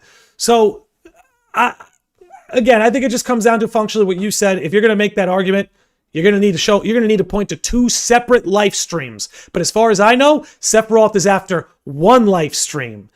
Like, not multiple, not, oh, I need live stream A and live stream B. I need all the live streams. No, there's just one he's contending for. And until you can get away from that, I don't know how you can make the sort of multiversal sequel argument. Again, you can say multi-dimension, but then at the same time, you have to argue that our world is multi-dimension because we all have dreams every night that take us to what seemingly alternate worlds, but we know that they exist within us in that collective unconscious. So, I've yapped for a minute there, so I'll pass the baton back over to you. And if you want, by the way, because your video has frozen up, if you want to maybe reset your video, give that another shot. Yeah, of course. Hopefully it's all working fine now. You're still frozen. You may have to unplug your camera, plug it back in, but I'll leave that to you. The episode still fully functional, even with you on freeze frame. Okay, I'll try to. Yeah, not exactly sure, but hopefully it's coming back now. But yeah, I'll go on so that I don't stall too much. But you're good. Hopefully it eventually stabilizes. Yeah, but what I wanted to bounce back on something that you mentioned in, I believe, when you were analyzing the multiverse claims or hypothesis or theory when going back over chapter 14 of Rebirth. I think it still amazes me that you caught this literally, 2 months later after Rebirth. I finished Rebirth almost a year after because I was basically on a social media hiatus because I did not want to play yet. I was moving countries and whatnot. And so I was surprised that some people figured it out earlier like you. And the word you used was the confluence of worlds is basically happening inside of Cloud, if you look at chapter 14. And to echo that, I think the perfect, I'm not going to say counterclaim against multiverse, but if we had a multiverse, it would be very weird, or it would not be possible for Cloud to be joined, well, first of all, to exist on different layers of the same worlds being merged, because he was with the party and then he goes to the edge of creation and he was in one of the worlds. So he was in 3 different spaces at 3 different times. And none of the other characters were able to do that. The Aerith he sees in chapter 14 has been hypothetically confirmed to be from the future. And I think it's very clear when you look at her mannerisms and behavior and whatnot. The Zack who joins him is not really one who has joined the party, for example, in the Forgotten Capital. And the Forgotten Capital party were still there and actually wondering where Cloud went. So you literally had Cloud bouncing between 3 different layers of existence. And Zack and Aerith then joining him in the same spot. So if these Zack and Aerith versions were from a different universe, it wouldn't really work because all of this is connected. Yes.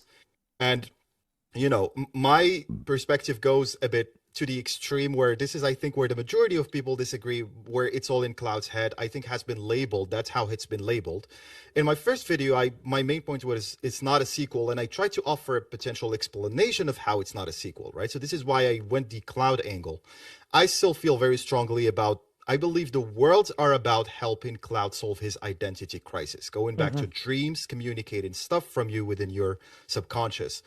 Now, I don't think it's all in his head because he has access to the collective unconscious. So this is where that comes into play, and you have the live stream essentially conversing with you and telling you things, and maybe spirits and consciousnesses of other characters reaching out to you and trying to help you.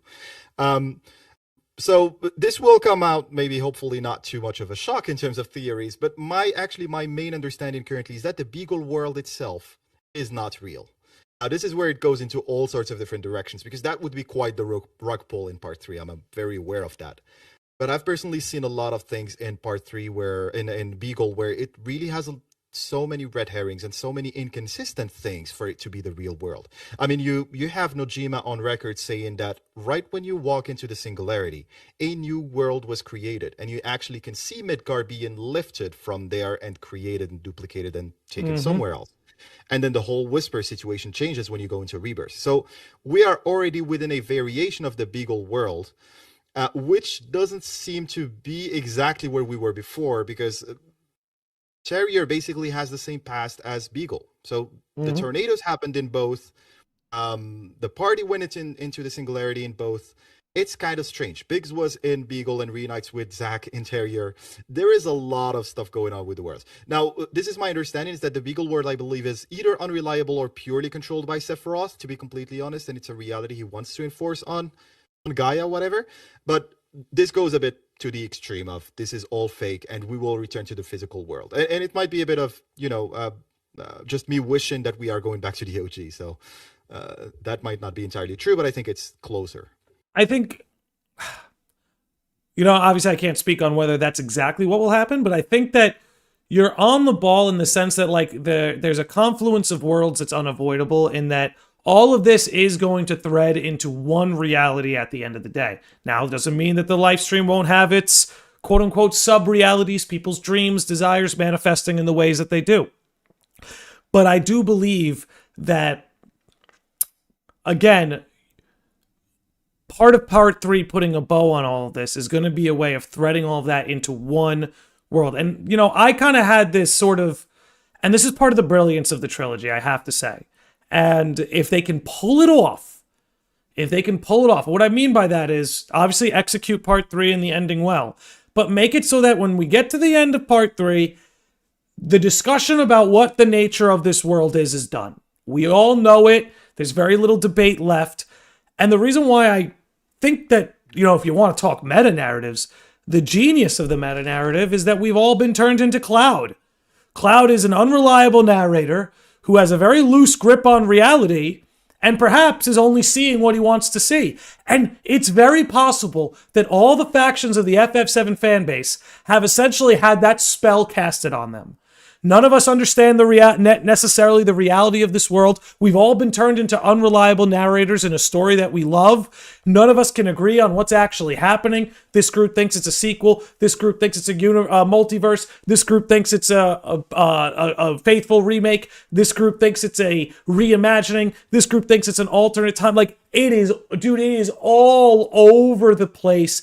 And I actually think there's a genius to that, because it reflects where Rebirth and Cloud as a story and a character are now. And if they can make it so that you get to the end of part 3 and Cloud has a full grip on reality, knows what's expected of him, knows what his duty is, knows how to beat Sephiroth, knows how to save the world. If the audience can get there too, and whatever it is at the end of the day, if it really was all one universe or multiverses or a remake or whatever it is at the end of the day, if part 3 can get us all there, get us all to see the same thing concretely, the way the Cloud needs to in order to save himself and save the world, I think there's something so special if they could pull something like that off. Yeah, I fully agree on that. And well, first of all, I'm not sure if my camera is coming through now. Hopefully it is, but it seems like I've been struggling to put it up back. But yeah, I think that, it is all leading that they have set up so many things. They have pulled back the punch for so long that I've been wondering before making my first video, what is the most Final Fantasy VII way of basically finalizing this or finishing the story? And this is really where the idea of it's all about Cloud came to mind, because that really is the story of Final Fantasy VII. Now, I've had some disagreements with people just yesterday, by the way, around what is the A-plot or the main story being told within Final Fantasy VII. And it seems to be a combination of both Cloud returning to his true self and the humanity basically beating Meteor and Genova and whatnot. And I kind of disagreed with that, because I always believed that Cloud's story is, well, at the very least, it's the most special thing about Final Fantasy VII. I think Nojima also said you could make a story about, humanity basically saving the world, but the story of Cloud is very special because it is, it's very impactful. It's someone who is not, he's a normal person. He's not even a soldier, to be honest.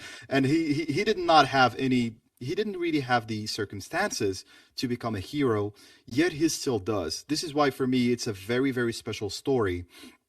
And it goes through the biggest identity crisis that you could imagine, with him literally not remembering who he is. So I also remember you mentioning that the live stream sequence will literally be the payoff for all of this. Mm-hmm. And this is where, again, I keep wondering, if the live stream sequence is the biggest payoff, I see it very hard that the dream world stuff is not resolved with the live stream sequence or some sort of connection there. And this again plays back into, okay, well then if the live stream sequence is the payoff, then is Cloud actually the one who's in confusion? Is Cloud somewhere else?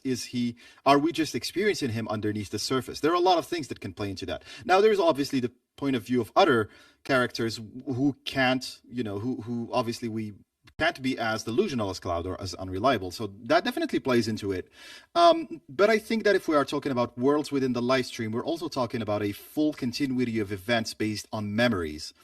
And you also have Tifa traveling the live stream to find Cloud within a very short amount of time. But we have to remember that Tifa herself is experiencing the live stream at one point and that her memories will probably be there. So it's not as technical as that. But we will have cases where you could literally build a world within the live stream based on someone's memories. And that's literally what Sephiroth did. Now, just to give you some very suspicious things that I've been observing when looking at these, basically this possibility about the Beagle world being real or not, I really find the fact that it's referenced in the first Soldier and not one single time in Crisis Core very weird, to be completely honest. I'm talking about Stamp.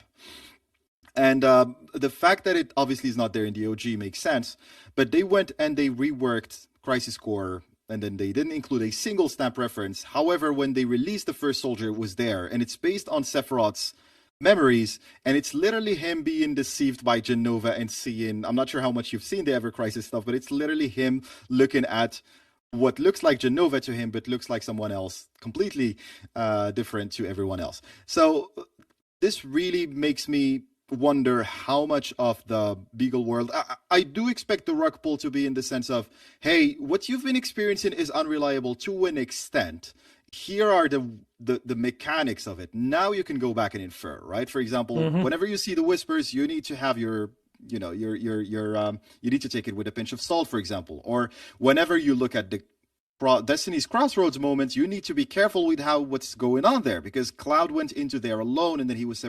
I'm just speculating about ways to do it, but we need some sort of ground rules to tell us, oh, okay, this makes sense. Like the Nibelheim flashback when it's retold in the live stream sequence, we all have this moment of, aha, it makes sense now, because we're going back through those memories and trying to understand what happened. So this is how I imagine the rug pull or the reveal will be. I'm not against it going all the way towards the end, but I do expect a lot from the live stream sequence to summarize it. I do feel that we will know a lot after the live stream sequence. At the very least, I hope. Yeah, I don't know if that's going to be what puts the final bow on sort of the whole meta-narrative in the live stream. I think it will answer it. They'll know what they have to do to fix everything. But I can't help but feel like it's all building to that. I really can't help it, because they've not shown, even with the Nibelheim incident, many of us suspected we'd get the full scoop in Rebirth. But if you're somebody who's never played OG, you still, even after Rebirth, don't really have the full scoop of Nibelheim. Going into the, sort of the Beagle worlds and all that is one thing where I have my theories, I have my ideas, but right now I kind of put my hand up, like, I still don't exactly know what that's about. And I don't think anybody does. I think that's what makes sort of like the Beagle, the Terrier, and all of this sort of the interesting mystery of FF7, is that it might be just a way to keep track of different, sub-worlds or dream worlds within the live stream. It might be a way of keeping track of that, but it might be serving a different purpose for all we know. But that's something that I will personally admit that, again, I have my ideas, I have my theories, but when it comes to the pups, I'm kind of putting my hands up and going square. I'm ready for you to hit me with that. I'm ready for you to hit me with that. Yeah, I've been thinking about it a lot, to be honest. And, there are design similarities between the Chihuahua Stamp model, for example, to Zack. I think that's one that a lot of us caught in a very straightforward manner. But if you look at some of the other posters, you literally have a white dog with its left hand, a bandaged left hand. And, you could make the leap and understand that we are talking about a black Chihuahua carrying a white Labrador with a left bandaged hand. And that really looks a lot like Zack carrying Cloud back to Midgar. This is where I started thinking about these connections of, do the stamps really have a deeper meaning behind them? Because a personal stamp as well in Carl Jung's work is also part of the archetypes and all the collective unconscious concepts. So, again, there are a lot of things to unpack. I think that the conversation takes on different layers. The first layer is it a sequel or multiverse, as you've been saying? I think that I personally have seen a lot of evidence for it not being either of the two. And then we go into, okay, well, how can it make sense? And I don't think we're in need of theories that explain. I think there's been so many theories that explain what's happening without it necessarily being a sequel or multiverse. This is really the crux of it for me, is why do we want this story to be different? Is it to undo Advent Children? I feel like that's really you're opening a Pandora's box if you're undoing Advent Children, right? And so I really feel like that's where we need to go, is why do we feel that the story needs to be different? And that's where the conversation kind of takes a different route. I think it's a good point to bring up. I don't think it's that there's a desire for the story to be different per se. I think it's more so that a lot of people struggle to understand it without there being a change. So actually, let me rephrase that. Actually, I think there's separate camps.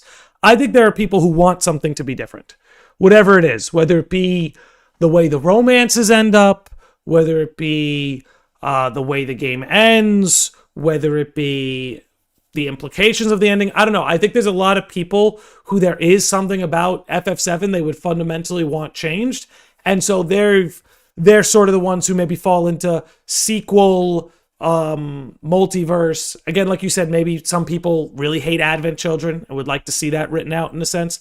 I think there's some people like that. Like, there are people who are craving a change from FF7. So in a sense, they're seeing it if they want to see it. And then I think there's the camp. And then there's one camp of OG purists. And I'm not even going to say these people are wrong for feeling the way they do. I think if there's people who wanted a 1-for-1, shot-for-shot, don't change a thing, keep it exactly the same, I think there are a lot of fans out there who wanted exactly that. I don't think they're wrong for wanting that. But I think when they see even the slightest changes, whether like with Yuffie, you no longer meet her in the woods. She has this whole character arc to her now with Sonon and everything. They see that, and that automatically means, well, then the nature of this whole world must be different. So I think there's that too, where, okay, if it's not purist to the original, then it must change. It must be changing. It must be different. So you have people who want change, and so they see that's what they kind of cling to. Then you have people who didn't want any change, and so when they see the slightest change, they kind of maybe throw the baby out with the bathwater, for lack of a better term. And then I think maybe a final camp is that if you really don't understand the live stream, then you're not going to make sense of any of this.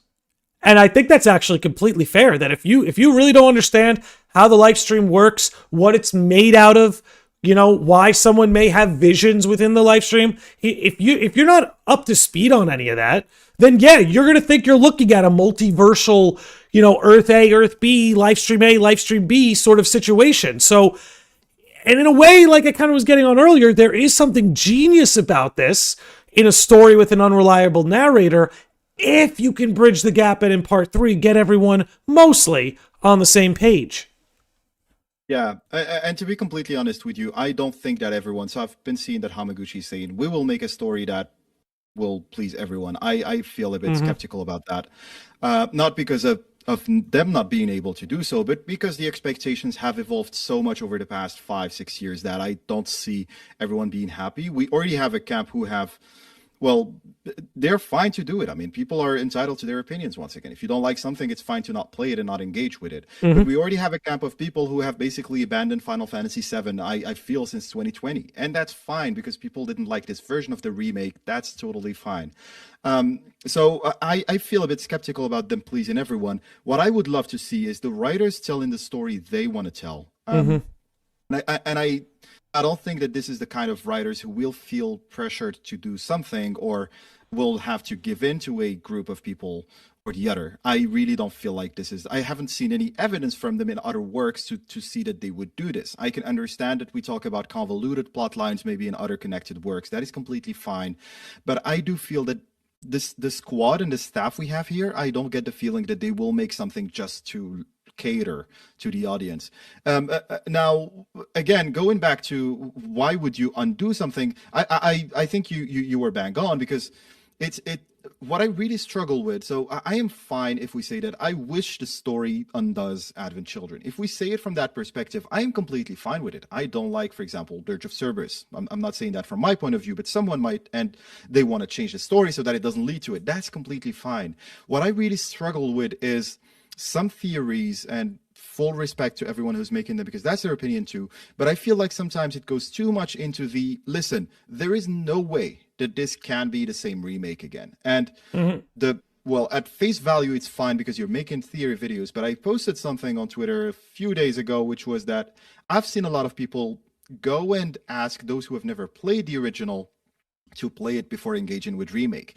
It was not in the sense of, hey, if you want to learn more about the story, I recommend you go and play it before part 3. It was more in the sense of, you will not be able to understand the story if you don't play it. Correct. And so it is harmless until it gets here. This is where I feel it becomes, I'm not going to say malicious, but you might be, without knowing, having a bad impact on the community, and basically putting off maybe someone who was ready to experience the remake and who goes, well, I'm not going to go and play a 30-year-old game that I don't care about. And we love Final Fantasy VII, but it's a 97 game. So if you will be asking people to go back and play the OG, that is a tall mountain to climb. And, on a small note, so my wife, who is not a very big gamer, is recently playing Remake. So she has started Remake. I believe she's now in chapter 14 or 15, whatever.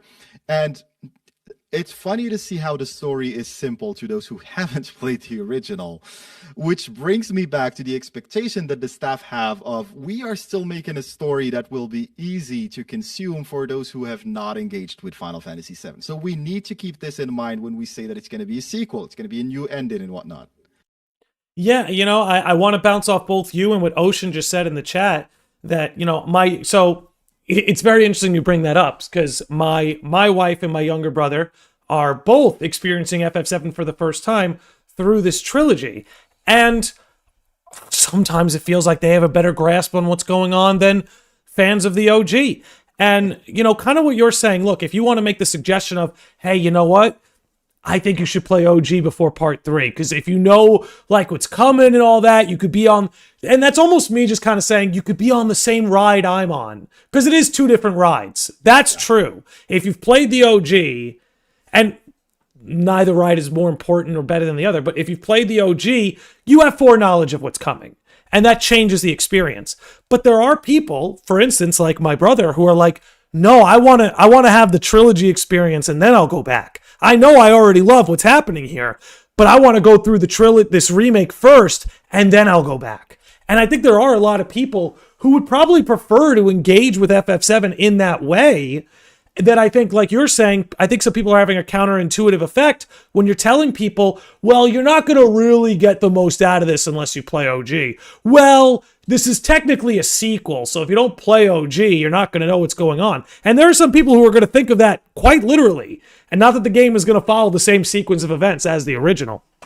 Yeah. There was something else in the chat I wanted to jump on. Yeah, so, and again, like I said, I think when it comes to these sort of fandom discussions, one thing that upsets me is I think people too often get butthurt. Okay, if you're a creator or a viewer or commentator and you think that I'm an idiot for not seeing it's a sequel, or I'm being semantic when I'm talking about multiverses, that's fine. I'm all for having the conversation. I think that's what good fandom is. Who wins in the fight? Batman versus Superman. It doesn't matter who's really right in that debate. It's just a good debate to have. But I want to bring up what Ben brought up, that, Max and Subtext view Advent Children as a bad ending. And that's being a little bit reductive on their take, but is still accurate, that there are some people in the community who, because Advent Children isn't this super happy world where Cloud and Tifa bought the white picket fence farm and everything's great. No, there was a fallout from defeating Sephiroth and Shinra kind of going under, and then, the world having to figure itself out, and that Cloud and his friends don't get to divorce themselves from the fallout of their actions, and that they still have to not only reconcile with this new world that's rebuilding itself, but they have to rebuild themselves too. But before I get too far into that, I do agree that I don't like this conception that Advent Children is this bad ending, especially when the story of FF7 goes beyond Advent Children. There's Dirge of Cerberus, and there's things in the novels that illustrate what happens after the fact. And I don't think it's a bad ending. I think as an ending, I think it's a beautiful ending.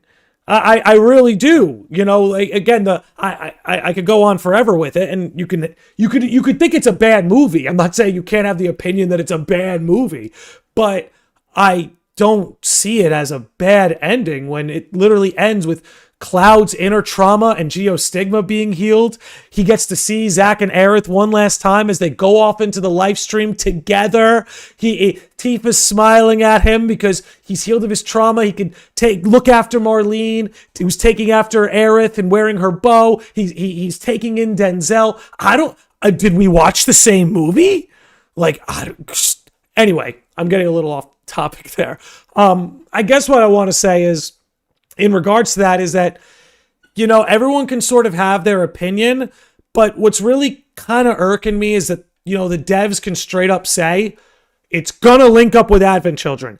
Advent Children will make perfect sense with the ending of this trilogy. And yet you still have people swearing that that's not gonna be the case. Now, if you're gonna make the case that the devs are liars, okay, make that your case. But they've straight up told us that Advent Children is not going away. There's not going to... And I don't see how you could see FF7 ending in a way that invalidates Advent Children.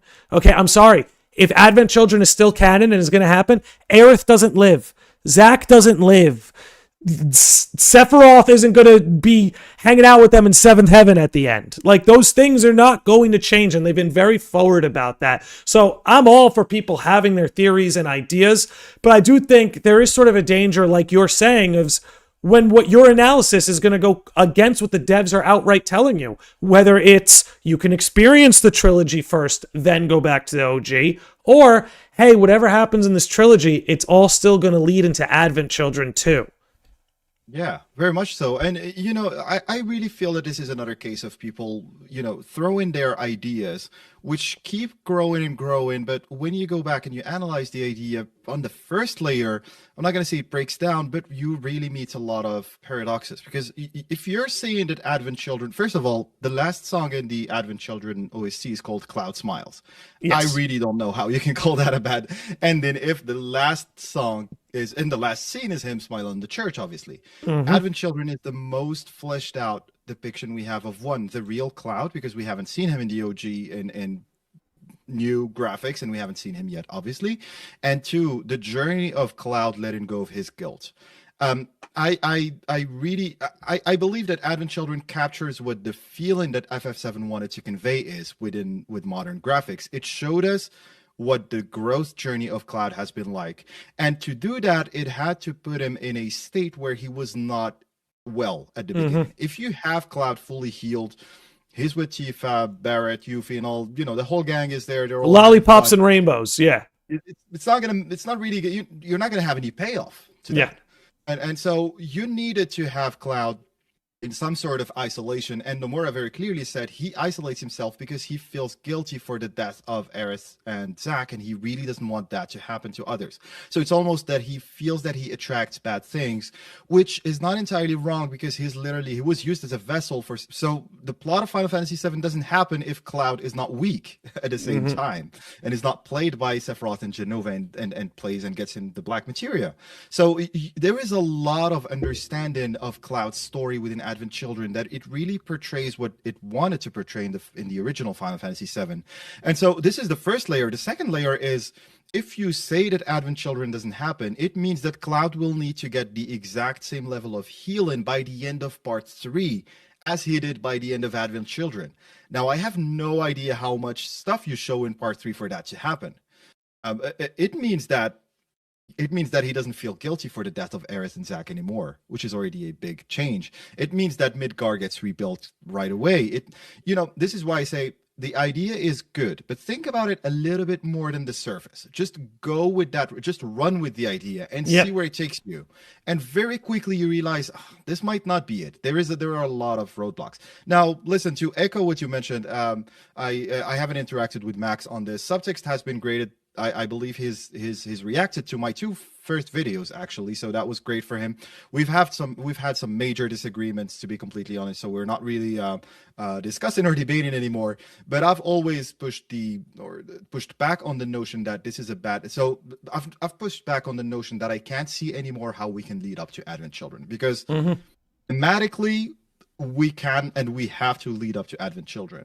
Technically, in terms of what's happening with the worlds and everything, there are ways where we can again lead back to Advent Children when you see Aerith stuck in a world in the Forgotten Capital where Cloud goes back to in Advent Children.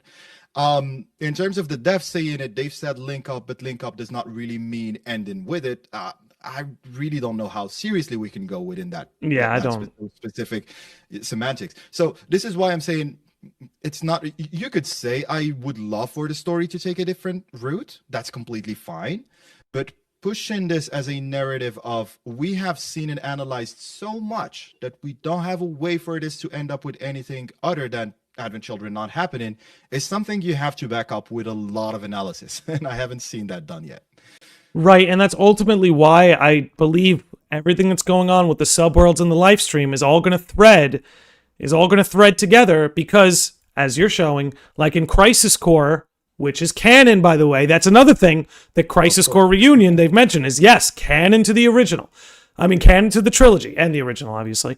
But going off that, it's like, yeah, but they didn't put any Beagle stuff in there. They didn't put any of these, live stream worlds in there. Just as the same way with Advent Children, there's no Beagles, there's no live stream subworlds. That tells me that whole conflict basically gets threaded out through this trilogy, so that it doesn't exist before and it's not going to exist after. So like those are our clues that like that gets resolved, right? The story doesn't end with, look, we have these 5 different universes now, and Aerith can be happy in this one, and Cloud and Aerith can be together in this one, and Cloud and Tifa can be together in this one, and Sephiroth gets to be redeemed in this one, and that's not what's happening. It's all going to converge to one. Right? It's interesting. The question becomes, what one does it converge to? Sephiroth's one, the Sephiroth Jenova one, or the Cloud one? Where are we converging? And, again, it's sort of, you brought it up earlier, the confluence of worlds is happening within Cloud. This whole trilogy, in my opinion, comes down to Cloud. It all threads through Cloud, and that's why he very uniquely, when he can't be in multiples of this world at once. In fact, I want to check something really quick. Been playing these trailers in the background. There's one part I want to check on real quick that I am pretty certain of, but anyway, I'll circle back on that. Point being is, I just in a world where Crisis Core Reunion and Advent Children are meant to link up with this, I don't see a world where it's ending the way the sequel theory would lead you, or where the multiverse theory would lead you. Like, you're kind of saying, right, it's important to follow these threads. Okay, if that's the thread we're going down, okay, what's the logical conclusion? How do we reconcile that Crisis Core Reunion and Advent Children still have to apply to this when it reaches its conclusion? So I think what you're saying is very useful of, okay, follow it to its end. Okay, if this is somehow a sequel, how do we chronologically go back in time to where Advent Children is chronologically the future again? You very easily see how you get tangled up. Same goes for like the alternate universe stuff. Okay, if it ends and there's these 2, 3, 4 separate alternate universe, multiverse thing, then where is that in Advent Children? Then why does only the Advent Children world matter? It's almost as if there's one primary world that's happening, and that there's something happening beneath its surface that's more ethereal. Similar to our world, where we have this material world where you and I are talking and people are listening on their devices or on their television, and they can see us and they can hear us. And then there's also the world of all of our dreams, all the dreams we have. They're happening here on Earth, but they're not physically happening here on Earth. Doesn't mean our dreams are an alternate universe that springs off somewhere else. They're happening here. It's just ethereal. It's just a little bit of a different nature than this sort of material world that we all navigate on a daily basis, as do the characters in FF7. Yeah, that's exactly it. It's understanding that symbolism first of all is a very big part of JRPGs and Final Yes. Fantasy. I mean, a white space character communicating with the protagonist is literally symbolic, and we know that. So I think that's the first layer. The second layer is I remember you analyzing as well chapter 14 of Rebirth, and I think you did a great job by looking at the confluence of words again within Cloud. But actually, I had this idea while watching your video. It might be a wild one once again, but when you start understanding that the biggest conflict within FF7 is Cloud asking the question, "Who am I?" which is literally the name of one of the songs. You will see a lot of things very differently. I will give examples. Yes. When you look at Zack, you mentioned very well that he literally meets the exact same fate, right? He is swarmed by Shinra troopers. But there are details, which is that when choosing to go pursue Biggs or Cloud within that tunnel on his bike, that is the exact same intersection that Cloud goes through to the Sector 5 bombing mission, I believe. When you look at him in the Shinra building, when you look at Zack in the Shinra building going after to Hojo to help Cloud, he suddenly has the Daytona bike. Now he is on the same bike that Cloud used to leave the Shinra building, but it's still merged with the memories of, or the fate of Zack. So this is what a dream is. And I think you phrased it the right way before. It's not the real person you're interacting with. And at the same time, it's very symbolic, and it will not make a lot of sense most of the time, because it's supposed to convey knowledge to you. And I believe what Zack's repeated fate is supposed to convey is this guy is dead. This is literally what the repetition of that reinforces. And you could go the same way about Biggs, and if you understand it as a monologue of, am I able to save Biggs and Avalanche? The answer is no. You were not able to save Biggs or Avalanche either. And I think the fact that you have Biggs popping up literally in Cloud's trial is very, very weird and connected to that potentially. But anyways, so once we unpack those layers and just remove the first layer of this is literal and this is something that is happening physically, it becomes much easier and flexible and fluid. When you understand it as it is, what is it supposed to convey to the player and to the character in question is, I think, when it really starts making sense. And this is why I've been going on this train of there is a lot about Cloud, which I'm still not going to leave, because there is a lot of stuff that I'm discovering on a daily basis. But at the very least, understanding that the dreams are symbolic and spiritual is the first layer to understanding the nature of the world in Remake. I think that's such a poignant point, because, I've done a good job of compartmentalizing and being able to see those conceptually as dream worlds, but you're so correct that the best way to understand them is the same way you would look at your own dreams. Like if you had a dream, where you were swimming in the ocean, but then the ocean turned green and suddenly your surfboard snapped in half or something. You wouldn't look at that literally. You'd be like, okay, symbolically, what does that mean? Right? You not the same way that you would interpret something that happened in real life, in the real world. You would have to dissect it literally. Okay, my surfboard broke because, I left it out in a storm and it ruined the material, and the integrity of the material just snapped because I didn't take good enough care of this surfboard. So if that happened to you in the real world, that's how you're supposed to look at that. But if you're dreaming and your surfboard snaps, then you have to look at it differently. Like, oh, what is that trying to tell me? That the ground beneath my feet isn't as stable as I would like it to be? I don't know. Spitballing there. But the point is, like you're saying, when we see these worlds with Zack, when we see these worlds with Biggs, when we see Aerith kind of pulling Cloud into her dream to have that date, if we try to literally wrap our heads around it, we're going to go insane. But if we look at it for what it means symbolically, like you're saying, suddenly so much of it becomes clear. Yeah. Like, just like that. And I think that's a really good way to put that. And, if you're like us and you're really trying to like dig into and understand FF7, I think that's such a good point to make, is that when you're looking at these quote unquote dream worlds, not alternate universes, these dream worlds within the live stream, if you want to extract something from it, don't look at them too literally. Don't look at them too literally. Look at them symbolically. So symbolically, what did that mean in the beginning when Zack tried to save everybody in Midgar, but everybody died? Right? Maybe instead of looking at that literally, you should be asking, okay, what symbolically, what does that mean? what's trying to be conveyed not just to Zack, but to you, the player.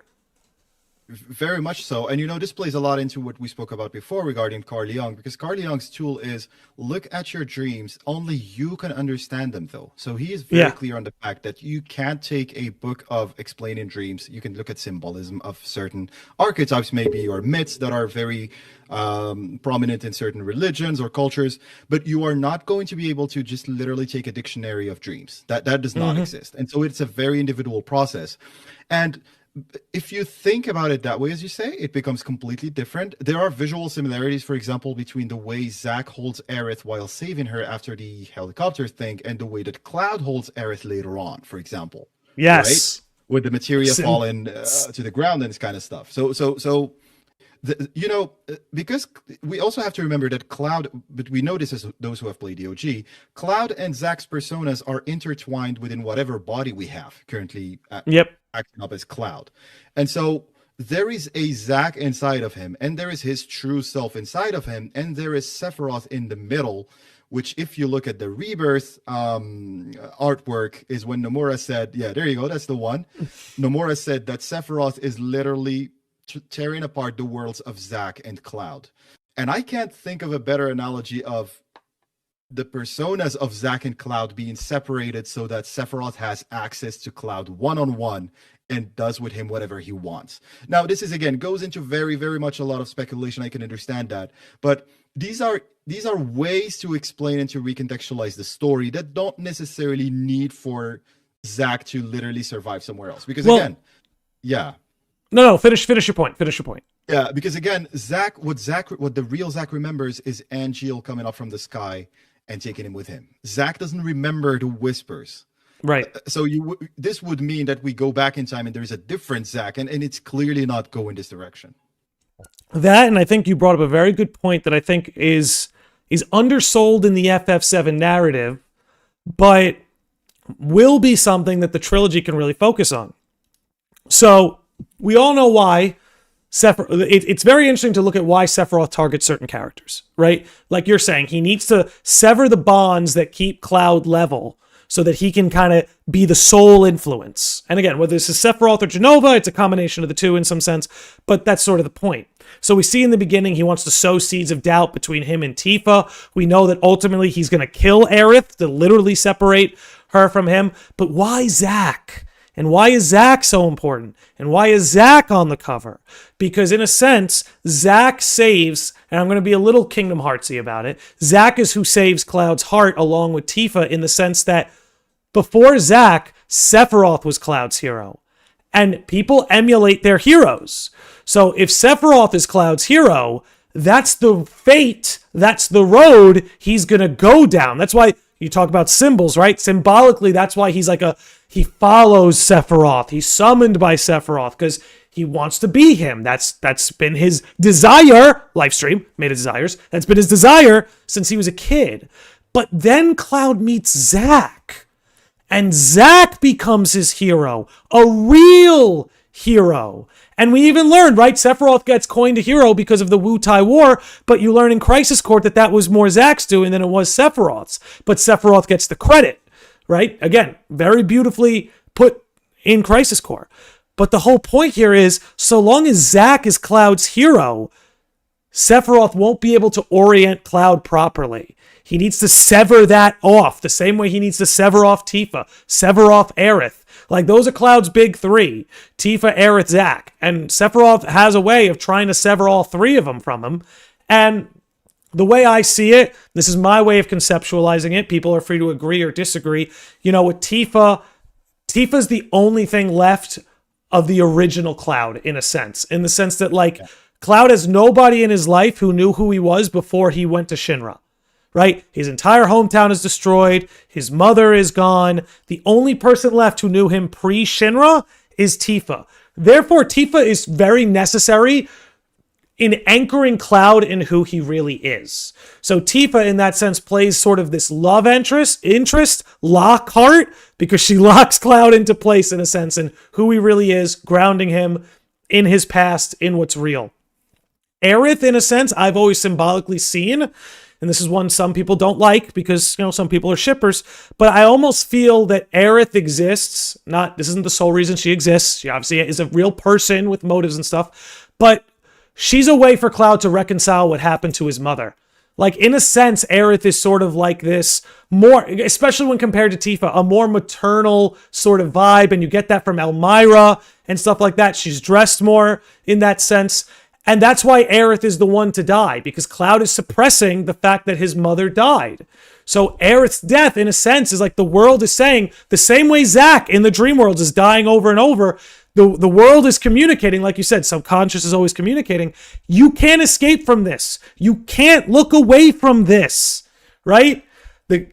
So that's what Aerith, in a sense, was always supposed to be with him. Not that she's supposed to be his mom. I'm not saying that. But symbolically, she sort of is this second coming of Cloud losing his mother. To the same person, by the way, and that's not an accident. And the last one being Zack, in that Zack is Cloud's actual hero, who actually inspired Cloud. Cloud never met the real Sephiroth and never will meet that Shinra Sephiroth. It was all just what the media was telling the people of Nibelheim who Sephiroth was. But when he meets Zack in Crisis Core and Zack becomes his hero, that in a sense is what aligns Cloud with being a hero. And Sephiroth needs to sever all three of those bonds for that reason. Yeah, and you know, one big turning point. So I finished Rebirth on a personal note around January 2025, was it, right? And I you know, it took me about 3-4 months to really start to conceptualize these ideas. And one of the big turning moments is when I sat down and rewatched the ending of Remake with Hollow playing in the background, and then with Zack and Aerith and Cloud, you know, go in opposite ways. And I went back and rewatched the ending of Crisis Core. And I instantly saw all the, you know, they were trying to convey a feeling. Mm-hmm. And when you look at Nobuo Uematsu's brief that he received in order to make Hollow, he says, I was told to, you know, he said, sorry, I pictured a man standing in the rain, losing something important. And, you know, you go back to Crisis Core and you look at how rainy it was and all the visual imagery, and you look at Cloud's despair and the pain he goes through and the scream he lets out when he loses Zack. And for a moment, it seems that he is himself before he completely loses everything. So Cloud, from that point onwards, has lost Zack, has lost himself, does not remember who he is. And, you know, if it was not for reuniting with Tifa, which is obviously one of the topics in the new book that Nojima released, he would basically still be summoned to the reunion, just like the other cloaks. He was basically ready to be a cloak when he was in the train station in Sector 7. We need to remember this when dealing with Cloud. And his personality was basically created right at that moment. And this is where, what I like about what you said before is that when we start from what the conveyed feeling is, and then we start to explain the facts that are happening, it makes much more sense than taking them literally and then trying to find what is buried behind them. So when we understand the role of Zack, Aerith, Tifa, and Cloud's personality and his mother and everything, and this is where we start to, okay, let's go and apply this on some of the events we're seeing. And some of it might be reaching. This is the crazy kind of theory crafting that we all love, right? Exactly. And when you look at Cloud's new fate being directed by Whispers, it seems, he falls in the church the exact same way that Zack does, by the help of the Whispers. Mm-hmm. He is attracted, so the Whispers get his attention to come and see Aerith. Remember that there is still a Zack inside of him who wanted to go and save Aerith, who wanted to go back to her in Midgar. When you look at him, for example, you know, going and following Sephiroth and going back to the Shinra building. So I play in French because I speak French, and I see French and English. I played both. When he's talking, trying to pitch the idea to Elmira to go after Aerith, what he tells her is, in French and Japanese, I believe, is, it's my destiny. I need to go and find her in the Shinra building. Whereas in English, it says, I can feel her calling to me, or something like that, which is very consistent with the sequence in chapter 14, of course, when you meet her in the famous dream. And that this is in Remake, of course. So all of this language being used really pushes us to, my next point is probably destiny and fate. We need to be very careful in how we understand destiny and fate, because when we go to Ever Crisis and we look at Sephiroth's journey, he is literally being told by Hojo that his choices don't matter. That is one. And two, this is his destiny and his fate. So the emphasis on all of those aspects, looking at void adjacent entities, void adjacent sequences where you are playing into a Jenova corrupted space and going and applying that to what happens in Remake really starts putting a completely different picture than this is the story of the OG that we are trying to undo. We are talking about Cloud after Remake is definitively obsessed with Sephiroth. We did not know who Sephiroth was before Remake if we didn't play the OG. But by the end of Remake, Cloud is resolved to go after Sephiroth. And I've been of the opinion that the whole singularity was about Sephiroth taking control and Cloud becoming obsessed with Sephiroth. It's a symbolic turning point in his journey and that of the party. It's the day he decided to go after Sephiroth, and it has a lot of consequences. That's such a great way of putting it. And again, I think a lot of this is served by, like you said, don't always look at everything literally. You have to sort of approach a lot of this sort of stuff from what does it mean symbolically. And I almost want to spin off a little bit here. So are you fluent in French? You speak both French and English? Yeah, I do. Yeah. So I'm not bilingual. I speak Spanglish. So I know a good amount of Spanish. Like my grandparents are Spanish, so I just picked up a lot from listening to them. So I know a lot. I know a lot of words. I can read Spanish really well. I can speak it slowly, but I'm far from fluent, but I know a thing or two. What I have found with people who typically are either bilingual or who know how to speak a little bit of another language is once you learn a second language, you start to look at language conceptually and not literally. Whereas I found that, especially like with the English language, things get taken very literally a lot. Whereas in sort of the more romantic language, things are fleshed out, again, more conceptually, more figuratively, symbolically. It's just an interesting thing that I've sort of picked up. It doesn't really have much to do with what we're talking about. But I do think that, that if there's anything people can take from this conversation, I think it's ultimately what you said there, is that, don't fall into the trap of always looking at what does this literally mean. I literally went into the void and fought Whispers and a Harbinger and Sephiroth absorbed them, and now I'm on the highway and I want to go get them. Like, if you fall into the trap of only looking at what something means literally, you'll miss the forest for the trees. You'll only literally see a tree instead of the full concept of a forest. You're right. It's the day Cloud decided he's going after Sephiroth. It's the moment he knew it's what he had to do. It's almost like it's a crossroad in a sense. And that's Nomura's writings are very big on that. Crossroads. So it was a crossroads in a sense. And, then again, I think that's overall a much smarter way to approach this narrative, especially when we're dealing with things like the subconscious and a dream world and a life stream and desires and dreams and a villain who's literally tapping in to humanity's collective unconscious to try to orient all desires, dreams, and thoughts towards him. And he says it. He says when spite and sorrow are harvested to feed the planet. He's very clear cut about it. And the symbolic layer is important. And I think just remembering what the journey is. If you're playing as someone who doesn't know the OG, obviously just enjoying the ride and not being too complicated about the story. But we who are playing it as those who have played the OG, we need to always remember what the journey conveyed. And this is what I really try to. This is why I keep telling people Advent Children conveyed exactly what Remake is trying to convey. And just on a, you spoke about symbolism, for example. So I don't think you could go to the scene where we spoke about it with Aerith at the Forgotten Capital in Advent Children and say, what does it mean that Aerith appeared in the Field of Flowers? Is she now alive in another world? Did she forgive Cloud? And so now a new possibility where she has forgiven Cloud is created. This is such a narrow way of looking at it. Your takeaway should be Cloud is starting to come to an acceptance with Aerith's death and Zack's death. And this is how he forgives himself and how he finds that strength to fight again. This is literally what the summary of the story, if we were to summarize Advent Children. And we need to apply this lens to Remake more than ever with all these dream worlds and all this symbolism being baked right into the main plot. And it's important to remember, too, that with everything going on in the sub-narrative, What's happening up on the surface looks incredibly similar to the original in terms of the sequence of events, where we go, what happens. I think what gets downplayed quite a lot is that, look, yes, some changes are happening. We touched on Sid and Rocket Town primarily, right? And there is this sort of sub-narrative that exists to allow Zack to be a main player. At the end of the day, all the same things are happening, you know? Yeah. And there are expansions, right? Now Cisne is in Gungaga. She wasn't there in the original, but she's there. But Gungaga is still the place where Zack's parents are. Like, it's still serving that purpose. It's where Tifa and Aerith convene to be like, hey, are you noticing what I'm noticing?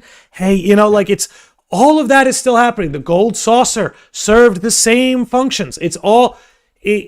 That's one thing I just don't see brought up enough when people want to have the conversation of what's going on here. It's, okay, with everything happening with Zack and Aerith in the live stream, ultimately what's happening up on the surface looks very similar to what we all experienced the first time around. And perhaps the most glaring difference is that Cloud is even more freaking crazy this time.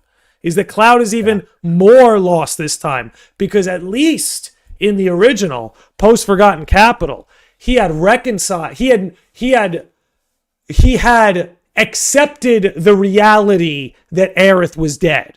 Didn't mean he wasn't going crazy and things weren't starting to get loose, but he at the very least understood what had happened.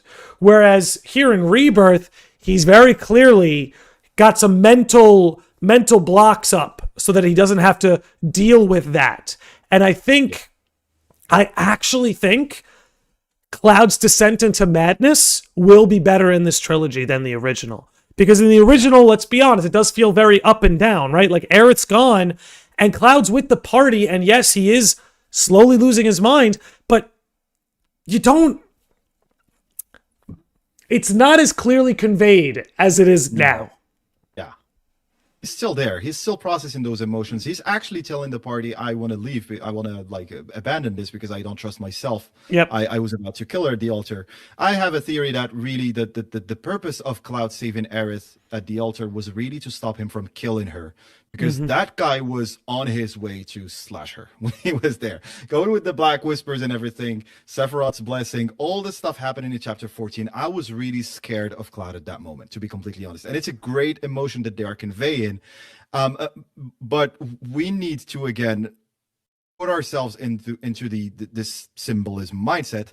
I don't think that the world where he saves her is entirely useless, I would say, or delusional, but it seems that the way they're connecting these threads is that they will tell us towards the end that, okay, it was a lie, however, it was necessary because XYZ. It was necessary because Cloud did not kill her and reminded himself that he needs to save people. It was necessary because Aerith is left somewhere at the Forgotten Capital. It was necessary for a lot of reasons, however, he was still in denial. You know, I really feel that this is the feeling they're building towards, but I do agree that Cloud's descent, I can't wait for the Whirlwind Maze. I don't know what's going to happen there. Well, again, like you're talking about looking at it symbolically, I mean, look at what's happening here. So, in a sense, I want to make sure I word this the right way or get this, convey this properly. You know, going off my point earlier, God, it's tough. I know, when like you know what you want to say, but you want to make sure you get it right. So forgive me if I have to repeat myself because it comes out sloppy the first time. But what is this supposed to convey, right? So if Cloud is suppressing his memories of what happened in Nibelheim, right? If Cloud is suppressing his memories of what's happened in Nibelheim, the truth is he doesn't know. He doesn't know how or why his mom's dead. Now, we saw in Rebirth, when it came to time to talk about his mom, he kind of cut it off. He's like, enough. I don't want to talk about it anymore. Yeah, so clearly he can feel that something's there. Part of that, I believe that fear, if you really don't have a memory of what happened, but you know what the outcome is, there may be some latent fear of like, did I do it? Because Cloud's not stupid. He knows that there's something going on with him where he can't control himself. He's seen himself attack Tifa. He's seen himself, almost kill Reno, which would have been uncharacteristic, and things like that. So there's probably a part of him going like, did I pull the trigger on my mom? Did I do that? Like, I'm not saying that's a conscious thought of his, but if he doesn't have a memory of it, or if he's suppressing that memory, then there's no way for him to know for sure. So now again, he's confronted with Aerith, and he's getting that manipulation again, and he brings himself not to do it, which then ultimately Sephiroth comes and does it, in a sense, for him. So that now Aerith and Cloud's mom have the same murderer. And Cloud was present for both of them. And again, some of the first lines Sephiroth ever says to Cloud in this trilogy is what Cloud's mom said to him. Cloud, run away, don't come back. Again, getting a little bit off my topic there. But bringing it back, I think the reason why I think they may even pull this off better this time is because, yeah, Cloud's not going to accept that Aerith died until he accepts that his mother died. And he can't do that until the live stream sequence, right? The idea that he could accept one death, but not the other, is a little bit inconsistent. The fact that he's denying both Aerith's death and his mother's death shows that, like, okay, it's the same hurdle. The same hurdle's taking place. They have the same killer. It's not just about this person died, but he has the guilt of not being able to save his mother. That might be a little bit more accurate than the fear of being the one who killed her. That there's that guilt of he couldn't save his mom. He couldn't save his mom. Sephiroth killed her. He couldn't save Aerith. Sephiroth killed her. He promised Tifa he would save her. Third time's the charm, I suppose. But I guess my point there is that it's like, you can't disconnect those two. You cannot disconnect the death of Cloud's mother and the death of Aerith. They're symbolically, as seems to be the theme here, connected. And that if Cloud, the idea that Cloud would be able to accept one and not the other until the live stream sequence, I don't think is going to click. And that's why in this trilogy we have him not accepting it. And so that he first will have to accept what happened to his mother before he could accept what happened to Aerith, or vice versa. Or vice versa. He has to accept what happened to Aerith before he can accept what happened to his mother. I just, these two things are inherently connected to me in a way that I think the trilogy is actually doing better than the original. Yeah, I've been thinking about that for a long time because it goes back into, does the live stream sequence solve every small mystery every small and big mystery you've had?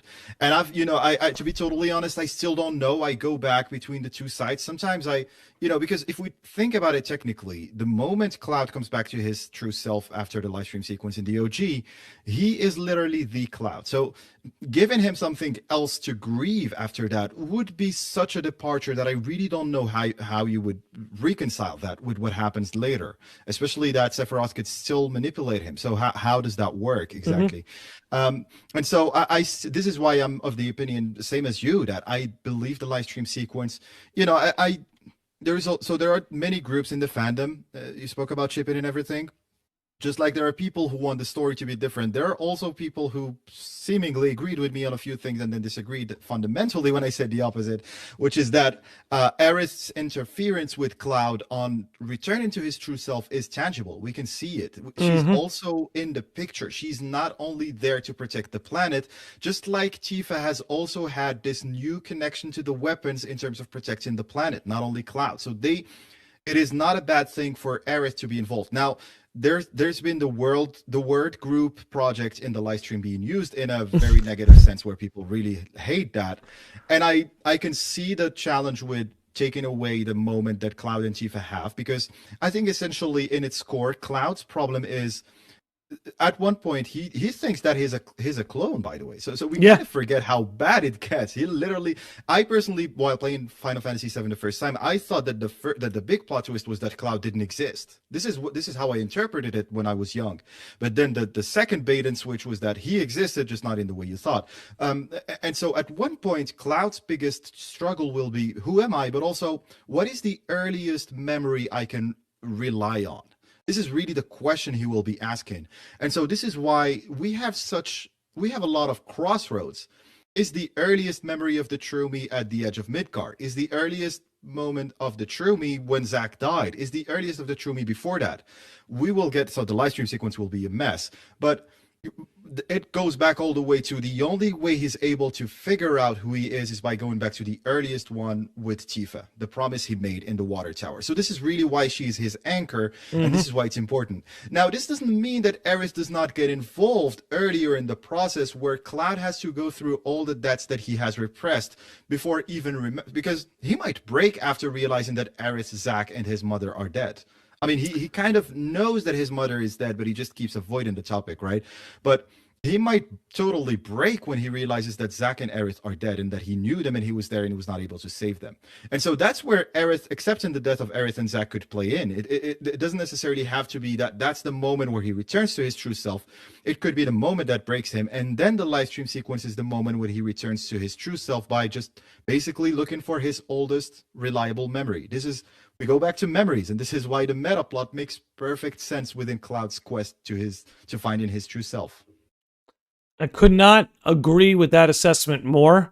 I have a lot of high hopes for the live stream sequence in part 3. I think it has the ability to be probably the highlight of the game, if not the final sequence, with the boss battles and everything. But it's the part of the game that everybody's looking forward to. And I think I saw Josh Z put a mention about it in the comment section, that as long as you don't undermine Cloud and Tifa's moment. If you're going to go the group project angle, fine.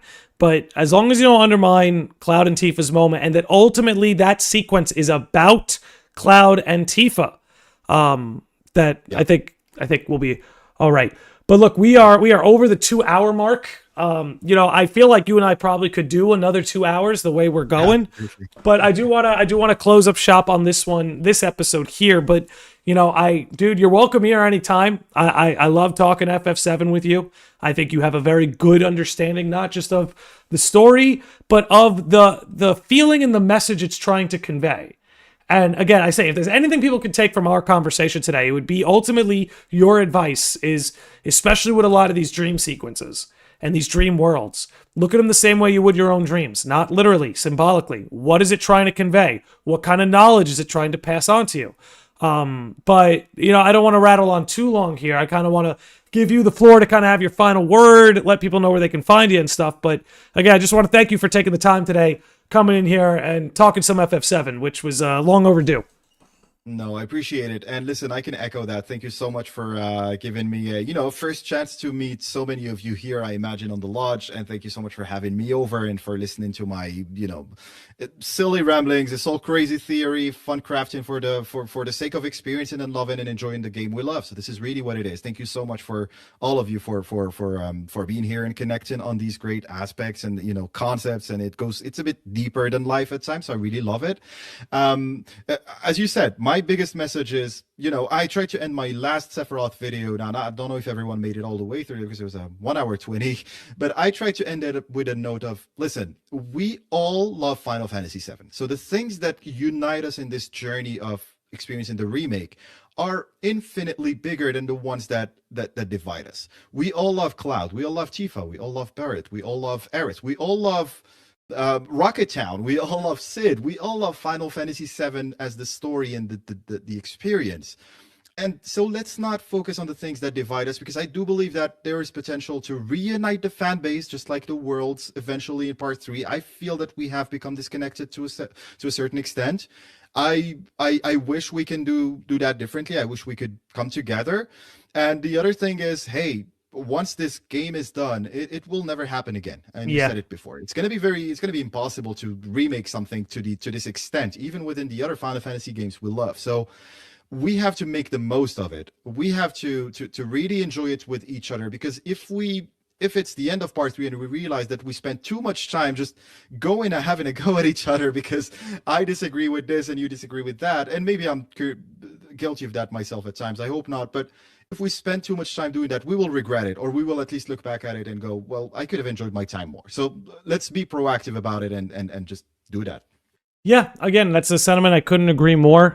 Just because we all don't agree on maybe where things are headed or our interpretation of things doesn't mean we aren't all on the same ride. Doesn't mean we aren't on the same boat. We're all headed to the same place. Like you said, if we're going to have our disagreements or different interpretations, we might as well make those enjoyable. Very much. Yep. Let's wrap it up here for today, though. Everyone, thank you so much for hanging out. Want to give a second shout out to the Steelers 4190 for their $5 super chat earlier.